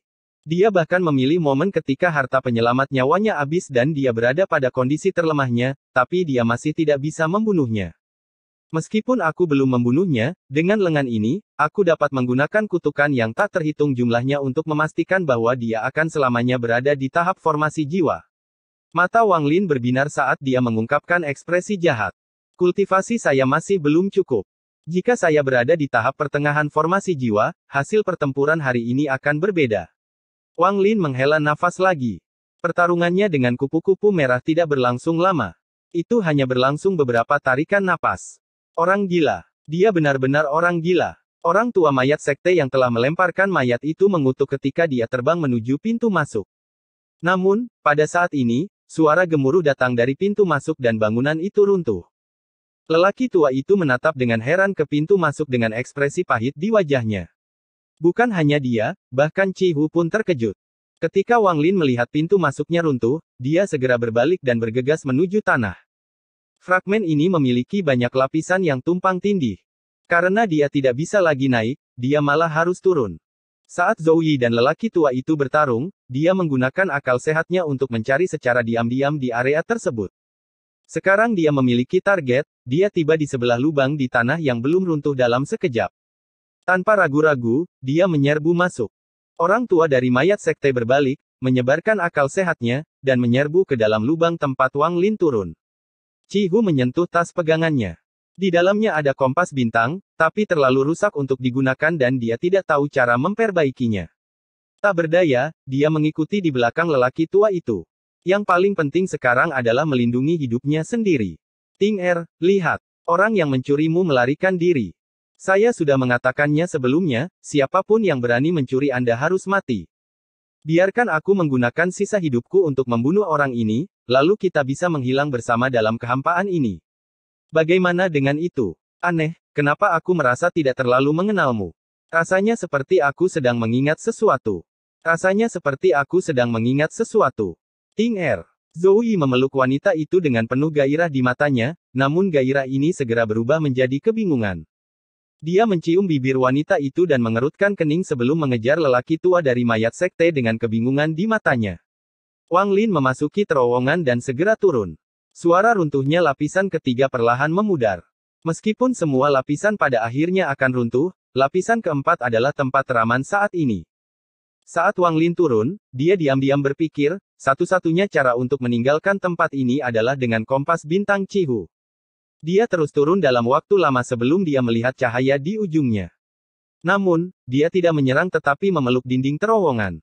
Beberapa napas kemudian, sesosok tubuh dengan cepat terbang melewati terowongan. Saat orang ini melewati Wang Lin, dia berhenti sejenak dan mendengus sebelum terbang menuju cahaya. Tak lama kemudian, Qihu pun turun dan dikejutkan oleh Wang Lin. Wang Lin segera terbang dan mengirimkan transmisi suara yang mengatakan, Qihu, tingkat kultivasi kami paling rendah di sini. Kita harus berhati-hati terhadap lelaki tua dari sekte mayat itu. Qihu mengangguk. Keduanya keluar dari terowongan pada saat bersamaan. Saat mereka keluar, keduanya terkejut. Apa yang muncul di hadapan mereka adalah sekelompok istana yang sangat megah. Istana-istana itu membentang sejauh mata memandang, dan semuanya terbuat dari batu roh. Istana pusat adalah yang paling megah. Bahkan dari jarak ini, mereka dapat merasakan tekanan energi spiritual surgawi. Qihu menghirup udara dingin. Mungkinkah pusat istana terbuat dari batu giok surgawi? Indera ilahi Wang Lin jauh lebih kuat daripada perasaan Qihu. Setelah menyapu area tersebut, dia juga terkejut. Namun, dia mengetahui bahwa istana pusat tidak terbuat dari batu giok surgawi murni. Ada batu roh yang tercampur di dalamnya. Namun meski begitu, itu menunjukkan betapa kuatnya pemilik istana ini. Istana Raja Surgawi. Suara gembira terdengar dari kejauhan. Wajahnya menunjukkan bahwa dia sangat terkejut sebelum dia tertawa keras. Aku tidak tahu istana Raja Surgawi yang mana ini, tapi mengingat betapa terpeliharanya istana itu, pasti ada mayat seorang surgawi di dalamnya. Lelaki tua itu tertawa ketika dia maju ke depan untuk memasuki salah satu istana. Tepat pada saat ini, Zhou Yi muncul dengan mayat wanita di pelukannya. Tepat setelah dia muncul, dia mulai berjalan ke depan. Meskipun sepertinya dia berjalan lambat, hanya butuh 3 langkah baginya untuk tiba di hadapan lelaki tua dari sekte mayat. Zhou Yi menatap mayat wanita itu dan dengan penuh semangat berkata, Ting Er, setelah aku membunuhnya, mari kita pergi ke kehampaan, oke? Saya dapat merasakan bahwa saya mulai melemah. Namun, saya merasa akhirnya memahami sesuatu. Sepertinya saya telah mengingat sesuatu dari masa lalu. Sepertinya, saya ingat siapa Anda. Ekspresi lelaki tua itu segera berubah saat dia mundur. Zhou Yi mengangkat kepalanya, menatap lelaki tua itu, lalu tiba-tiba membanting ke arahnya. Dituduh oleh seseorang dengan kekuatan kultivator transformasi jiwa tahap akhir adalah mimpi buruk bagi siapapun. Ekspresi lelaki tua itu berubah lagi saat dia dengan cepat menghindar. Orang tua itu dengan marah berteriak, Zhou Yi, kamu gila. Aku bahkan mengembalikan mayatnya padamu. Kenapa kamu belum menghilang? Tempat ini pasti berisi mayat lainnya juga. Temukan mereka jika kamu mau. Kenapa kamu masih mengejarku? Zhou Yi memandangi mayat wanita itu dengan lembut sebelum mencium keningnya dan menutup matanya. Ketika dia membukanya, mereka tidak lagi dipenuhi dengan cinta tetapi dengan kejelasan. Mata sejelas ini seharusnya tidak pernah muncul pada Zhou Yi. Jelas sekali perbedaan antara hitam dan putih.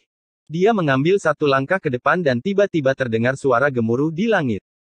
Selama suara gemuruh yang menggelegar ini, Zhou Yi berubah menjadi meteor yang terbakar saat dia menyerang orang tua itu. Langit di sekitarnya mulai bergemuruh saat keruntuhan mulai terjadi lagi. Namun, kali ini lebih terlihat di langit. Suara robekan bergema di langit. Seolah-olah ada tangan tak kasat mata yang membelah langit. Domainku sedang menggila. Hati Daoku adalah Ting Er. Mati demi Ting Er, aku benar-benar puas. Suara Zhou Yi berasal dari meteor yang terbakar. Meteor ini terbang melintasi langit, menciptakan ledakan sonik secara bersamaan. Aku, Zhou Yi, telah mencapai akhir hidupku, tapi aku tidak menyesal. Ekspresi lelaki tua itu berubah lagi saat dia mengutuk dan segera mundur. Dia tahu Zhou Yi akan segera mati. Jika dia bisa mengulur waktu lebih lama lagi, Zhou Yi akan menghilang. Saya tidak pernah berpikir bahwa di akhir hidup saya, berkat jiwa asal saya yang membara, saya akhirnya akan mengerti. Suara Zhou Yi mengandung sedikit tanda pasrah dan sedikit penyesalan saat dia bergema di langit. Langit tiba-tiba menjadi gelap dan tekanan kuat turun dari langit. Tubuh Wang Lin tidak memiliki kekuatan untuk melawan. Dia didorong turun dari langit dan tidak bisa bergerak di tanah. Dia memandang Cihu, yang keadaannya bahkan lebih buruk. Cihu tidak siap menghadapi tekanan ini dan sekarang tertekan kuat di tanah tanpa ada kekuatan untuk menahannya. Bahkan istana-istana di atas tanah pun berubah menjadi puing-puing karena tekanan ini, kecuali istana pusat, namun bahkan istana itu pun mulai menunjukkan retakan. Hati Wang Lin ketakutan saat dia menatap meteor yang terbakar itu dengan kaget. Bahkan dengan kekuatan mentalnya, tubuhnya gemetar tanpa sadar. Jadi ini Dao. Sayangnya, ini adalah akhir hidupku. Guru pernah berkata bahwa mereka yang mencari Dao rela mati saat matahari terbenam jika mereka bisa mendapatkan jalan yang benar di pagi hari. Jadi ini yang dia maksud. Episode 318 Dua Hadiah. Manik merah seukuran kepalan tangan muncul di dahi Zhou Yi, tapi segera hancur dan menyatu dengan meteor yang terbakar. Nyala api di sekitar meteor menghilang, menampakkan sosok cahaya merah yang berdiri di antara bumi dan langit. Wajahnya menunjukkan tanda-tanda penyesalan yang mendalam ketika jari kirinya dengan santai menunjuk ke arah lelaki tua itu. Orang tua itu hendak menghindar, tetapi dia menyadari bahwa dia tidak bisa menggerakkan tubuhnya. Wajahnya menjadi pucat saat dia menatap Zhou Yi dengan kaget. Dia dengan getir berkata, Ascendan. Saat aku datang ke alam surgawi untuk pertama kalinya, aku bertemu denganmu. Domain kegilaan adalah sesuatu yang kamu paksakan padaku. Saya tahu tujuan Anda sekarang dan saya memahami semuanya, tapi saya tidak menyesalinya. Jika aku diberi kesempatan lagi, aku akan memilih untuk bertemu denganmu lagi. Zhou Yi bahkan tidak melihat ke arah orang tua itu. Dia hanya menatap mayat perempuan di pelukannya. Dia pernah menjadi murid yang sangat berbakat di Sekte Lima Elemen dan memiliki tekad lebih dari orang normal. Dia mengembangkan metode 5 elemen dan melewati murid-muridnya satu persatu sampai dia akhirnya menjadi murid dari satu-satunya tetua transformasi jiwa tahap akhir di sekte tersebut, dan tingkat kultivasinya terus meningkat. Ketika dia mencapai tahap formasi jiwa, gurunya menghadiahkannya kuali hujan, tetapi tidak ada yang menyangka seberapa besar perubahannya. Di alam surgawi, dia memasuki salah satu istananya dan melihat mayat wanita. Sejak saat itu, dia terpesona olehnya dan meninggalkan dirinya yang dulu. Di matanya, mayat perempuan ini adalah segalanya baginya. Demi mayat wanita ini, dia meninggalkan sektenya. Gurunya tidak mau membunuh murid tercintanya, jadi setelah menghela nafas panjang 3 kali, biarkan dia pergi. Kekasih mayat, orang gila. Segala macam rumor tersebar di Suzaku. Namun, semua ini tidak mempengaruhi dirinya. Dia tidak menyesali semua itu. Meminjam domain kegilaan, kultivasinya menjadi lebih kuat, hingga ia mencapai tahap transformasi jiwa. Majikannya gagal mencapai tahap ascenden dan telah mencapai akhir masa hidupnya. Pada hari kematian gurunya, Zhou Yi berlutut di depan Sekte 5 Elemen. Dia berlutut selama 7 hari. Setelah itu, dia bertindak 3 kali untuk menyelamatkan Sekte 5 Elemen, tetapi dia bukan lagi salah satu muridnya. Pada saat ini, semua hal ini muncul di hati Zhou Yi. Orang tua itu sudah menyerah untuk berjuang. Dia tidak memiliki peluang melawan seorang kultivator ascendan. Perbedaan domain bisa menghancurkan segalanya. Mata Zhou Yi dipenuhi dengan kejelasan. Meski tidak lagi mengandung kelembutan yang sama, kini dipenuhi dengan domain yang kuat. Dia menundukkan kepalanya, dengan lembut mencium dahi mayat wanita itu, dan mengalihkan pandangannya ke Wang Lin dan Cihu. Pada akhirnya, matanya tertuju pada Cihu dan dia berkata dengan tenang. Adik, bantu aku menjaga istriku, oke? Tubuh Cihu dicengkeram oleh kekuatan misterius. Dia memandang Zhou Yi dengan ekspresi ketakutan. Ini. Zhou Yi mengerutkan kening. Qihu tersenyum pahit di dalam hatinya. Dia sama sekali tidak menginginkan mayat ini. Jika para tetua di klannya mengetahui hal ini, itu akan berdampak terlalu besar padanya. Tapi saat ini adalah permintaan dari seorang kultivator ascendan yang sedang sekarat. Tidak ada yang berani menolak. Qihu menarik napas dalam-dalam dan berkata, "Junior bersedia." Zhou Yi menggelengkan kepalanya dan berkata, "Kamu adalah tuan muda klan iblis raksasa, jadi wajar jika kamu takut untuk mengikuti jejakku." Lupakan. Dengan itu, pandangannya beralih ke Wang Lin dan dia dengan lembut bertanya, "Apakah Anda bersedia membantu saya?" Wang Lin segera merasakan tekanan pada tubuhnya berkurang. Ketika dia bangun, dia mendengar kata-kata Zhou Yi dan mulai merenung. Zhou Yi memandang Wang Lin dan berkata, "Istri saya membutuhkan batu giok surgawi untuk memastikan tubuhnya tidak berubah. Setiap 1000 tahun, Anda membutuhkan 1000 keping batu giok langit. Memang agak sulit, tapi tidak terlalu sulit. Apakah kamu bersedia membantu?" Wang Lin merenung sejenak dan berkata, "Saya tidak berani berjanji bahwa saya bisa mendapatkan batu giok surgawi sebanyak itu." Zhou Yi tersenyum sambil melihat ke langit dan berkata, "Adik yang baik, aku tidak akan membiarkanmu membantuku selama ribuan tahun dengan sia-sia."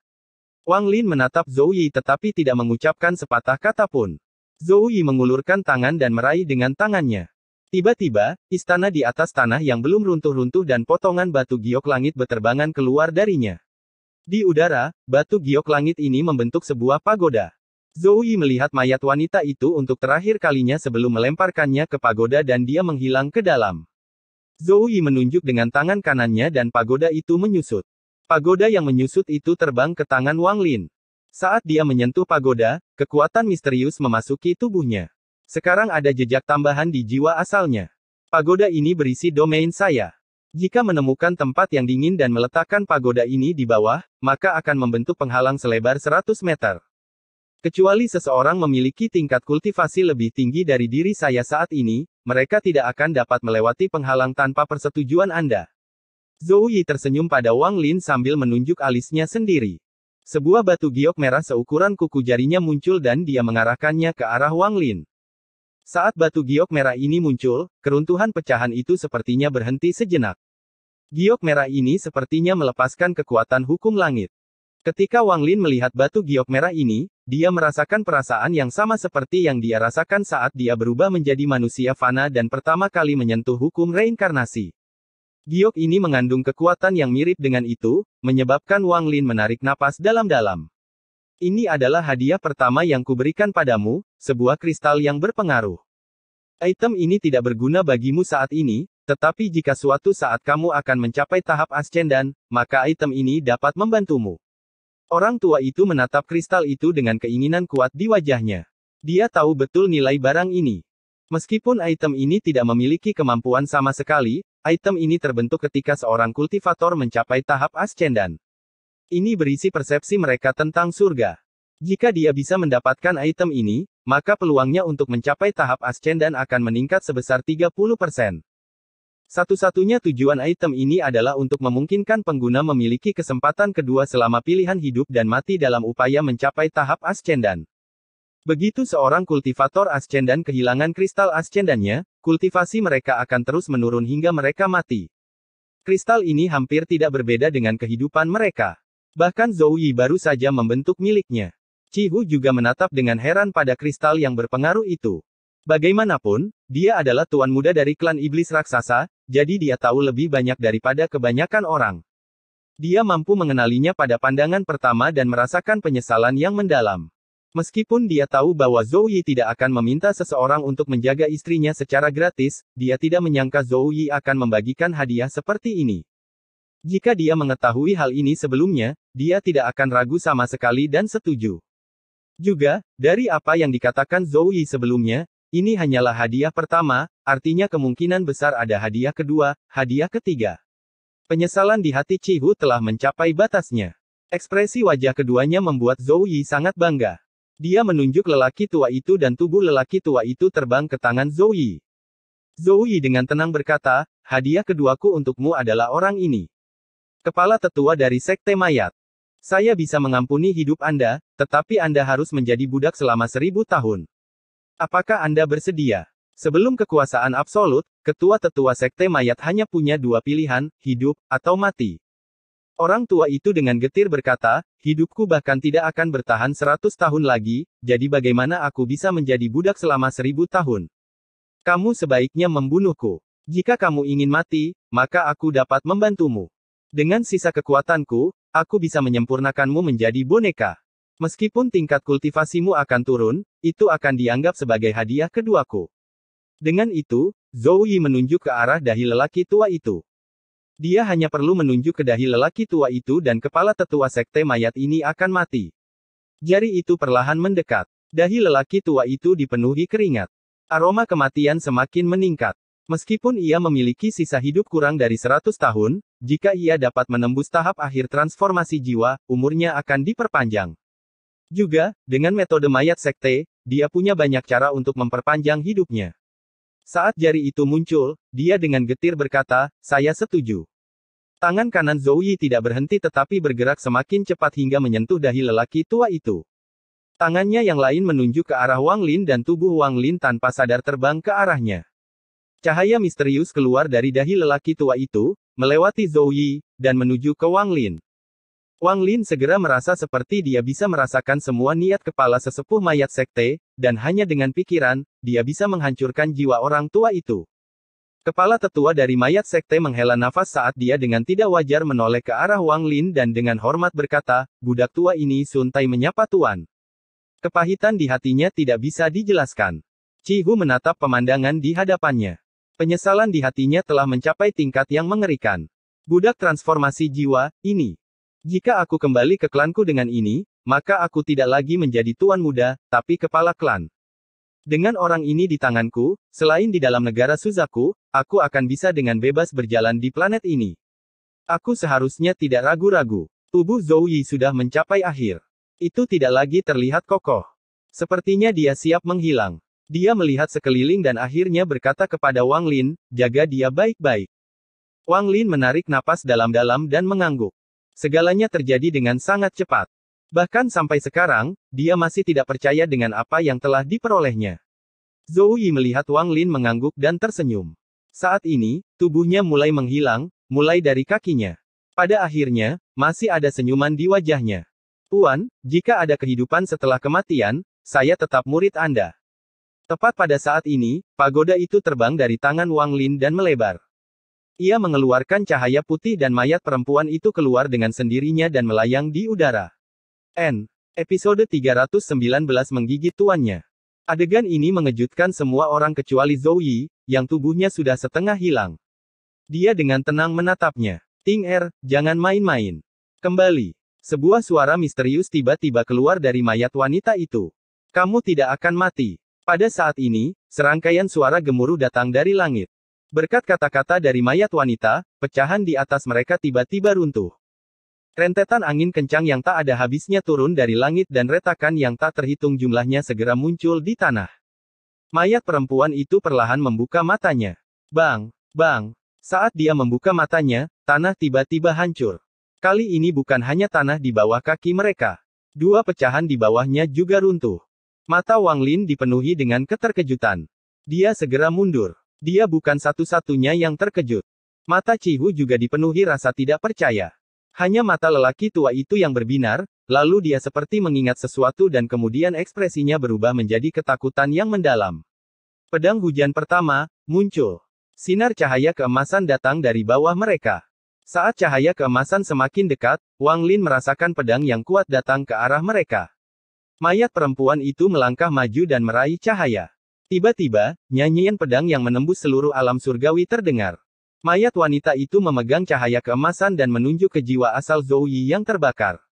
Jiwa asal Zhou Yi tersedot ke dalam cahaya keemasan. Telah melindungiku selama lebih dari 2000 tahun, kamu bekerja keras. Aku memberimu jiwa pedang surgawi. Dalam 10.000 tahun, Anda akan menjadi orang suci surgawi. Dia berbalik dan dengan dingin menatap Chi Hu dan lelaki tua itu. Akhirnya, pandangannya tertuju pada Wang Lin. Dia memandangnya dengan cermat. Lalu dia dengan lembut melambaikan tangannya dan pagoda itu terbang menuju Wang Lin. Kemudian cahaya keemasan di tangannya berubah menjadi naga emas raksasa yang membawanya dan pergi melalui kehampaan. Pada saat ini, setiap kultivator, tidak peduli di bagian mana mereka berada, merasa ketakutan setelah mendengar nyanyian pedang ini.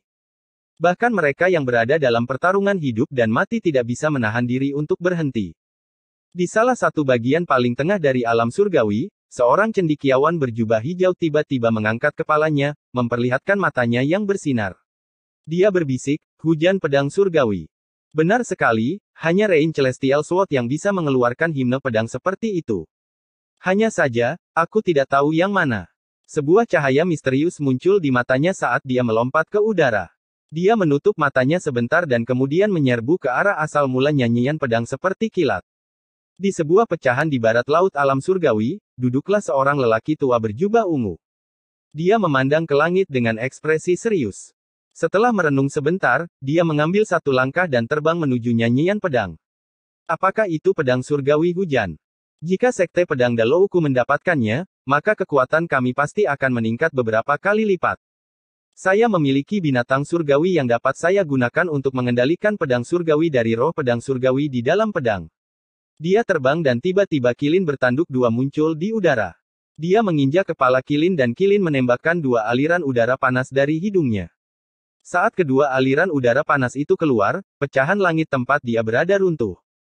Sejumlah besar celah ruang mulai muncul saat tanah runtuh. Kehampaan mulai melahap pecahan itu, tapi tidak ada satupun yang mempengaruhi lelaki tua itu. Kilin melompat ke salah satu celah dan menghilang. Sedangkan untuk Wang Lin, kedua pecahan di atas dan di bawahnya telah runtuh. Cihu benar-benar tercengang dan wajahnya dipenuhi kepanikan. Wang Lin berteriak, "Cihu! Kompas bintang!" Keretakan ruang mulai terhubung satu sama lain dan tanah telah sepenuhnya lenyap ke dalam kehampaan. Kekosongan terus mendekat pada mereka. Cihu segera bangun dan tanpa sepatah kata pun mengeluarkan kompas bintang. Kompas ini sudah rusak parah dan retakan lain muncul saat kompas itu muncul. Namun, mereka tidak terlalu peduli dengan hal itu. Cihu melompat ke tengah kompas. Wang Lin mendarat di kompas hampir bersamaan dengan Cihu dan lokasi yang dipilihnya adalah sudut timur. Adapun Sun Tai, dia melihat di mana mayat wanita itu menghilang dan dalam sekejap duduk di sebelah Wang Lin. Sun Tai dengan tenang berkata, "Kompas bintang, salah satu harta berharga klan iblis raksasa. Sayangnya, ini adalah produk cacat." Cihu tersenyum pahit. Dia mengatupkan giginya saat dia mengendalikan kompas untuk bergerak menuju kehampaan. Mata Sun Tai berbinar saat dia berkata kepada Wang Lin, "Cheng Niu, kekosongan ini sangat berbahaya dan kompas ini terlalu rusak untuk bergerak terlalu jauh. Jika Anda setuju untuk melepaskan segelnya, saya berjanji akan mengembalikan Anda dengan aman ke Suzaku." Bagaimana? Alasan dia memanggil Tuan Wang Lin adalah karena Zhou Yi ada di sana. Setidaknya dia harus bertindak sesuai kesepakatannya. Sekarang setelah Zhou Yi meninggal, bagaimana mungkin dia, seorang kultivator transformasi jiwa, bersedia menjadi budak? Selain kematian, ini adalah aib terbesar yang bisa ia hadapi. Dia berharap bisa membunuh Wang Lin dan memurnikannya menjadi mumi. Sun Tai perlahan berkata, "Kamu tidak perlu menjawabku sekarang, dan orang tua ini tidak akan membiarkanmu melepaskan segelnya dengan sia-sia. Aku akan memberimu dua boneka formasi jiwa tahap akhir. Dengan adanya mereka, keselamatan Anda di masa depan terjamin. Saya juga dapat memberi Anda metode kultivasi. Cukup ucapkan jenis apa yang Anda inginkan dan saya akan mencari cara untuk membelikannya untuk Anda. Selain itu, saya punya pil surgawi dan obat-obatan. Selama Anda setuju, kami bisa menyelesaikannya." Wang Lin memandang Sun Tai dan dengan tenang berkata, "Dengan kultivasi senior, Anda tentu saja tidak akan setuju untuk menjadi budak seseorang. Ini saya mengerti. Namun, belum lagi fakta bahwa saya bahkan tidak tahu cara melepaskan segelnya, meskipun saya bisa, saya tidak akan segera melepaskannya." Sun Tai mengerutkan kening dan dengan dingin berkata, "Bocah kecil, apakah kamu benar-benar mengira kamu adalah tuanku?" Wang Lin dengan tenang menggelengkan kepalanya dan berkata, "Ini adalah keinginan senior Zhou Yi, bukan keinginan saya. Juga, apakah senior menganggap aku anak-anak? Saya khawatir hal pertama yang akan dilakukan senior setelah saya melepaskan segelnya adalah membunuh saya." Wajah Sun Tai muram saat dia menatap Wang Lin. Setelah beberapa saat, dia tertawa, tapi tawanya dipenuhi dengan niat jahat. "Berbicara. Apa yang diperlukan bagimu untuk melepaskan segelnya?" Wang Lin menggelengkan kepalanya dan tersenyum. "Saya tidak tahu teknik melepaskan segelnya, jadi bagaimana saya bisa melepaskannya?" Sun Tai tiba-tiba berdiri sambil menatap Wang Lin dan berkata, kata demi kata, anak nakal, jika kamu menolak bersulang kemenangan, maka kamu akan meminum anggur pahit kekalahan. Saya adalah kepala tetua dari Sekte Mayat Suzaku, seorang kultivator transformasi jiwa. Aku menolak untuk tunduk pada siapapun, terutama junior sepertimu yang bisa kubunuh dengan 2 jari. Juga, jangan berpikir kamu bisa membunuhku dengan perintahmu. Saya dapat memberitahu Anda bahwa saya tidak hanya memiliki 3 jiwa, tetapi jiwa keempat juga. Jiwa keempat ini ada di dalam tubuh di dalam peti mati. Kamu dapat menyebabkan jiwa dalam tubuh ini hancur, tetapi jika hal itu terjadi, jiwa keempatku akan membunuhmu. Wang Lin tersenyum ketika dia menyadari sesuatu dan berkata, agar senior mengatakan semua ini, kamu pasti memiliki arti lain di balik itu semua, selain menyuruhku melepaskan segelnya. Senior pasti sudah tahu bahwa segel ini bukanlah sesuatu yang bisa saya lepaskan. Sun Tai menatap Wang Lin. Setelah memperhatikan Wang Lin dengan cermat beberapa saat, dia berkata, bagus, tidak heran kamu adalah seseorang yang dipilih Zhou Yi. Anda lebih pintar dari kebanyakan orang. Tentu saja aku akan mencari cara untuk membuka segelnya sendiri, tapi sebelum itu, kamu harus ikut denganku. Aku akan menjebakmu di suatu tempat. Hanya dengan begitu saya bisa bersantai. Namun, Anda tidak perlu khawatir. Saya bersumpah setelah segelnya dilepas, saya akan memberikan kompensasi kepada Anda. Mata Wang Lin berbinar dan dia berteriak, Sun Tai, aku bertanya-tanya, jika aku mati, apakah jiwa ketigamu akan terpengaruh? Jangan khawatir, aku tidak akan membiarkanmu mati. Sun Tai mencibir sambil meraih ke arah Wang Lin. Segel budak tidak stabil. Gunakan pagoda untuk melindungi dirimu sendiri. Ini adalah kalimat terakhir yang diucapkan Zhou Yi kepadanya sebelum dia menghilang. Wang Lin tetap tenang sambil menatap Sun Tai dan melihat tangannya mendekat. Saat Sun Tai hendak meraih Wang Lin, cahaya putih bersinar dari tas pegangan Wang Lin dan pagoda muncul. Cahaya putih ini berisi domain kegilaan level ascendan milik Zhou Yi. Sun Tai mengerang kesakitan saat dia dengan cepat mundur. Mata Wang Lin berbinar. Zhou Yi berkata bahwa pagoda ini dapat melawan Sun Tai, tetapi dia tidak mengatakan apapun tentang jiwa keempat. Dia tidak bisa membiarkan Sun Tai mengetahui hal ini. Memikirkan hal ini, dia memegang pagoda di tangannya dan tiba-tiba bergegas keluar. Matanya dipenuhi cahaya aneh saat dia mencibir, Sun Tai, domain di pagodanya biasanya hanya mendorong orang keluar dan tidak memiliki efek berbahaya. Namun, itu berbahaya bagi Anda. Ini adalah sesuatu yang diam-diam dilakukan oleh senior Zhou Yi untuk melawanmu. Wajah Sun Tai menjadi muram. Cahaya dari pagoda itu sangat berbahaya baginya. Dia tahu ini karena segel di tubuhnya. Dia terus mundur. Wang Lin terus bergerak maju sambil dengan dingin berteriak, jika itu adalah sekte lain, saya tidak akan tahu banyak, tapi karena ini adalah sekte mayat, saya tahu cukup banyak. Boneka mayat di dalam peti mati itu tidak dapat menampung jiwa keempatmu. Kemungkinan besar itu adalah jiwa orang lain. Bahkan jika itu adalah jiwa keempatmu, itu adalah jiwa yang hancur. Wajah Sun Tai sangat jelek.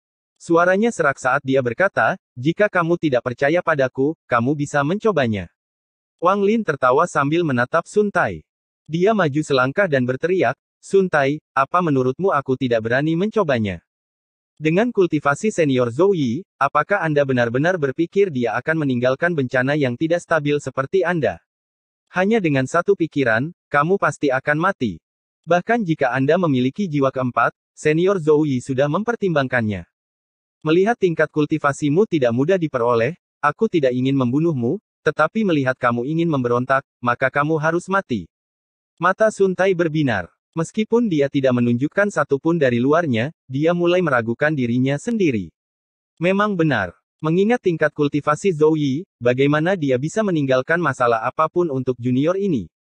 Mungkinkah Zhou Yi tanpa sadar memperhitungkan semua kemampuannya? Hati Sun Tai bergetar. Sun Tai, apakah kamu tidak ingat bahwa mayat perempuan itu melemparkan pagoda ke arahku? Tidak bisakah kamu melihat makna tersembunyi di baliknya? Suara Wang Lin bahkan lebih keras dan dipenuhi rasa keagungan. Dia melangkah maju dengan pagoda di tangannya, dan pada saat ini, dia tampak tak terhentikan. Sun Tai yakin dengan kata-kata Wang Lin. Dia sekarang ketakutan dan terus mundur. Episode 320 Kompas. Makna tersembunyi apa? Hati Sun Tai panik, tapi dia tidak menunjukkannya sama sekali. Wang Lin tertawa dan terus bergerak maju. Pada akhirnya Anda harus menemukan sendiri makna tersembunyinya. Jika kamu masih belum memahaminya sampai akhir, maka itu akan menjadi akhir hidupmu. Sun Tai terus mundur. Dia bergerak lebih cepat kali ini dan dengan cepat menjauh. Aku tidak akan merendahkan diriku untuk menghadapi junior sepertimu. Jika kamu berani menghancurkan jiwa ketigaku, kamu akan melihat bagaimana aku akan membalas. Dengan itu, dia dengan cepat terbang ke kejauhan dan tidak lagi berbicara tentang menjebak Wang Lin. Wang Lin berdiri di tempatnya sambil dengan dingin menyaksikan Sun Tai menghilang di kejauhan. Baru setelah dia pergi, Wang Lin akhirnya sedikit rileks. Tingkat kultivasi Sun Tai ini terlalu tinggi. Budak jenis ini adalah sesuatu yang tidak diinginkan Wang Lin. Tampaknya Zhou Yi pun tidak menyadari bahwa Sun Tai memiliki jiwa keempat. Wang Lin diam-diam berpikir, bahkan jika dia memiliki jiwa keempat, jika jiwa ketiganya mati, tingkat kultivasinya akan turun drastis. Bahkan mungkin meninggalkan luka yang tersembunyi. Jika itu terjadi, Sun Tai tidak akan takut hanya dengan beberapa kata dariku. Dia berbalik dan terbang menuju Cihu dan Kompas. Wang Lin tahu apa yang baru saja terjadi sangat berbahaya. Jika dia ragu sejenak, dia akan ditangkap oleh Sun Tai. Jika aku bisa menghancurkan jiwa keempat Sun Tai, maka aku benar-benar bisa menjadikannya sebagai budakku. Wang Lin dengan cepat kembali ke Kompas Bintang. Saudara Cheng, Sun Tai itu adalah ketua tetua sekte mayat. Anda harus berhati-hati di masa depan. Cihu melihat apa yang baru saja terjadi dan status Wang Lin meningkat dalam pikirannya. Sebagai tuan muda klan iblis raksasa, alih-alih membuat musuh, dia ingin berteman dengan para pahlawan. Sepanjang perjalanan mereka, Wang Lin telah menunjukkan kecerdasan dan tekadnya. Kultivasinya juga sangat luar biasa, yang membuat Cihu ingin menjadikan Wang Lin temannya. Wang Lin tersenyum dan berkata, tidak perlu khawatir. Jika bukan karena senior Zhou Yi memberitahu saya bahwa akan ada gunanya menjaga dia tetap hidup, saya pasti sudah membunuhnya dan menggunakan pagoda ini untuk menyegel jiwa keempatnya. Tidak mungkin dia bisa lepas dari nasibnya. Wang Lin mengatakan semua ini dengan ekspresi sangat tenang. Dia tahu bahwa meskipun Sun Tai pergi, dia akan menggunakan akal sehatnya untuk memata-matai mereka. Cihu terkejut. Dia tidak bertanya lagi saat dia fokus mengendalikan Kompas Bintang dan mereka menghilang ke dalam kehampaan. Tidak lama setelah mereka pergi, Sun Tai muncul. Dia menatap ke arah menghilangnya Wang Lin dengan ekspresi meresahkan. Meski aku tidak percaya semua yang dikatakan junior ini, 80% di antaranya pasti benar. Bagaimana seorang kultivator formasi jiwa tahap awal bisa begitu tenang ketika menghadapi saya? Aku bertanya-tanya kenapa dia tidak mau menghancurkan jiwa ketigaku. Tampaknya Zhou Yi telah menyampaikan pesan kepadanya. Sekarang saya hanya perlu mencari tahu untuk apa mereka memanfaatkan saya. Sun Tai merenung sejenak sebelum terbang ke depan. Masalah macam apa ini? Saya tidak bisa membunuhnya atau menjebaknya. Mengapa ini sangat bermasalah? Jika aku terlalu memaksanya, dia mungkin memutuskan untuk menentang kata-kata Zhou Yi dan menghancurkan jiwa ketigaku. Meskipun saya memiliki jiwa keempat, namun belum sepenuhnya dewasa. Kematian jiwa ketiga tidak hanya akan menurunkan tingkat kultivasi saya, tetapi juga akan mengurangi umur saya. Dia menghela nafas frustrasi. Kompas Bintang Wang Lin dan Cihu bergerak sangat cepat melintasi kehampaan. Namun selang beberapa jam, retakan pada kompas semakin bertambah hingga akhirnya berhenti dan tidak bisa bergerak lagi. Wang Lin masih tidak bergerak atau mengatakan apapun. Saudara Cheng, kompas bintang ini tidak bisa terbang lagi. Kita harus terbang sendiri. Namun, kekosongan ini terlalu berbahaya. Cihu melompat dari kompas bintang dengan ekspresi pahit. Wang Lin dengan santai melihat kompas bintang dan berkata, Saudara Cihu, kamu hanya membawa satu kompas bintang. Cihu tersenyum pahit. Saudara Cheng, kompas bintang adalah harta karun yang sangat langka. Bahkan di seluruh Suzaku, jumlahnya tidak banyak. Sekte iblis raksasa kami hanya memiliki satu dari belakang ketika kami pindah ke planet ini, tetapi sekarang telah saya hancurkan. Ketika saya kembali, saya pasti akan dihukum dalam kultivasi pintu tertutup. Wang Lin dengan tenang tersenyum dan berkata, Saudara Cihu, meskipun kami belum lama saling mengenal, kami telah melalui hidup dan mati bersama. Saya tidak akan berbohong kepada Anda. Saya bisa memperbaiki kompas bintang ini. Cihu terkejut. Dia baru saja memikirkan apa yang harus dilakukan tanpa kompas bintang. Kecepatan mereka tidak hanya akan sangat melambat, mereka juga tidak memiliki peta untuk memandu mereka. Butuh waktu lama bagi mereka untuk meninggalkan tempat ini dengan terbang sendiri, dan ada banyak sekali makhluk berbahaya yang hidup di kehampaan. Jika saudara Cheng bisa memperbaiki kompas bintang ini, maka kita berdua pasti bisa meninggalkan tempat ini. Cihu tidak bertanya bagaimana Wang Lin tahu cara memperbaiki kompas bintang yang sangat langka ini. Setiap orang memiliki rahasianya masing-masing, dan jika Wang Lin tidak berbicara, maka tidak sopan jika bertanya. Wang Lin diam-diam tersenyum sambil menatap Cihu. Cihu segera mengerti dan segera berkata, "Saudara Cheng, saya tidak akan meminta Anda memperbaiki kompas bintang ini dengan gratis. Jika ada sesuatu yang kamu butuhkan, tanyakan saja." Wang Lin menggelengkan kepalanya. Bahan untuk memperbaiki kompas bintang terlalu berharga dan juga membutuhkan energi spiritual yang besar. Jika saya memperbaiki kompas bintang ini, kompas itu harus menjadi milik saya. Saya harap saudara Cihu bisa mengerti. Ekspresi Cihu tidak berubah. Dia tetap diam. Kompas bintang ini adalah harta penting bagi keluarganya. Meskipun sekarang tidak ada gunanya, memberikannya begitu saja akan membuatnya merasa sangat frustrasi. Wang Lin dengan lembut tersenyum. Jika ini terlalu sulit bagi saudara Cihu, aku tetap bersedia memperbaikinya untukmu sebagai tanda persahabatanku. Cihu mengangkat kepalanya. Dia memandang Wang Lin dan tertawa. Saudara Cheng, apakah yang kamu katakan itu benar? Wang Lin tersenyum. Itu benar. Namun, saya akan membutuhkan kompas bintang ini untuk sesuatu di masa depan, jadi ketika saya perlu meminjamnya, jangan tolak saya. Cihu menatap Wang Lin dan diam-diam bertanya-tanya apakah yang dia katakan itu benar atau dia berbohong. Namun, dia tiba-tiba tertawa dan menyerah untuk memikirkannya. Tidak peduli apakah yang dikatakan Wang Lin itu benar atau bohong, maknanya tetap sama. Jika Cheng Niu mencoba memaksa atau menipu saya, meskipun saya memberinya kompas bintang, saya tidak akan senang. Jika itu terjadi dan aku berhasil keluar dari sini hidup-hidup, aku pasti akan menemukan cara untuk membalas dendam. Namun, cara dia berbicara penuh dengan ketulusan. Dia memang menganggapku sebagai teman. Dan kultivasi Cheng Niu sangat mengejutkan. Dia juga menerima kristal ascendan dari Zhou Yi, menjadikannya orang di generasi saya yang paling mungkin mencapai tahap ascendan. Jika saya berteman dengannya sekarang, dia mungkin bisa membantu klan saya di masa depan. Memikirkan hal ini, dia dengan menyesal berkata, Saudara Cheng, karena kamu menganggapku seorang teman, bagaimana mungkin aku pelit? Jika Anda mencoba meminjamnya di masa depan, dengan sifat marah orang-orang tua di rumah, tidak mungkin mereka dengan mudah meminjamkannya kepada Anda. Jadi hari ini sebaiknya aku menghadiahkannya padamu. Wang Lin tersenyum. Dia menggenggam tangannya dan berkata, terima kasih. Tanpa sepatah kata pun, Cihu melambaikan tangannya dan kompas bintang kembali ke tangannya. Dia menghapus jejaknya di kompas dan menyerahkannya kepada Wang Lin. Saudara Cheng, kompas bintang ini sekarang menjadi milikmu. Wang Lin tersenyum tipis dan berkata, saya harus meminta saudara Cihu untuk melindungi saya. Saya akan memperbaikinya sekarang. Kamu ingin aku melindungimu? Cihu menatap Wang Lin dengan ekspresi serius.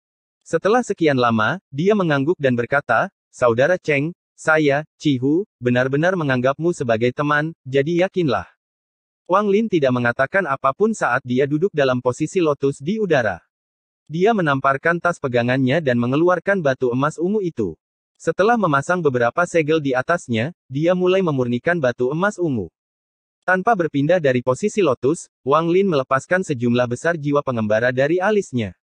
Orang normal tidak dapat melihat jiwa pengembara, tetapi jika Cihu mencoba menyerangnya, jiwa pengembara akan melindungi Wang Lin.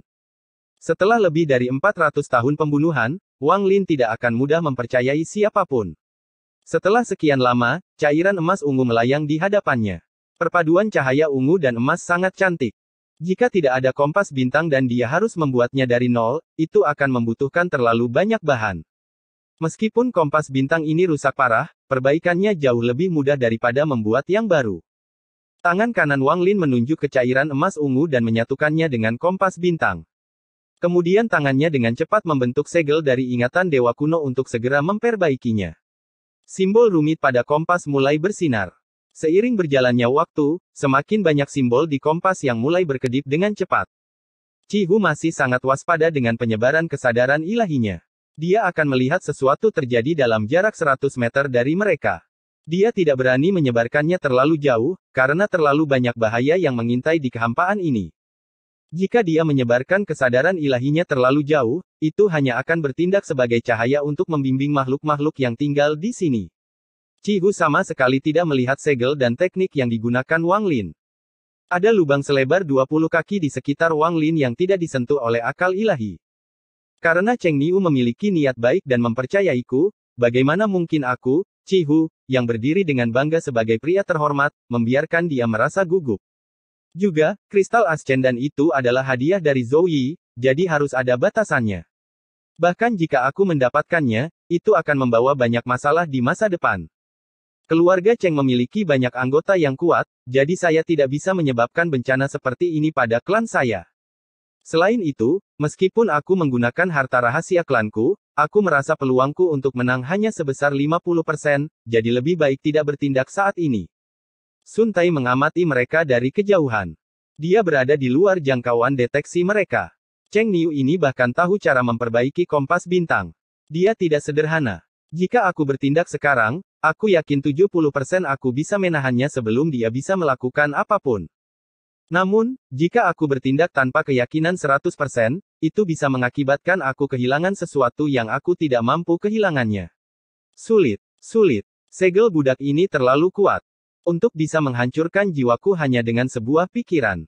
Itu membuat saya terlalu berbahaya untuk mengambil risiko. Matanya menunjukkan ekspresi ragu-ragu. Setelah sekian lama, dia menghela nafas dan menyerah pada pertaruhan ini. Jiwa ketiga ini adalah jiwa utamanya. Kecuali dia benar-benar harus melakukannya, tidak ada gunanya mengambil risiko. Beberapa hari kemudian, kompas bintang sebelum Wang Lin bersinar terang. Semua simbol aneh di atasnya bersinar terang sebelum meredup kembali. Wang Lin membuka matanya. Chi Hu segera menyadarinya dan menoleh. Saudara Cheng, apakah kamu sudah selesai memperbaikinya?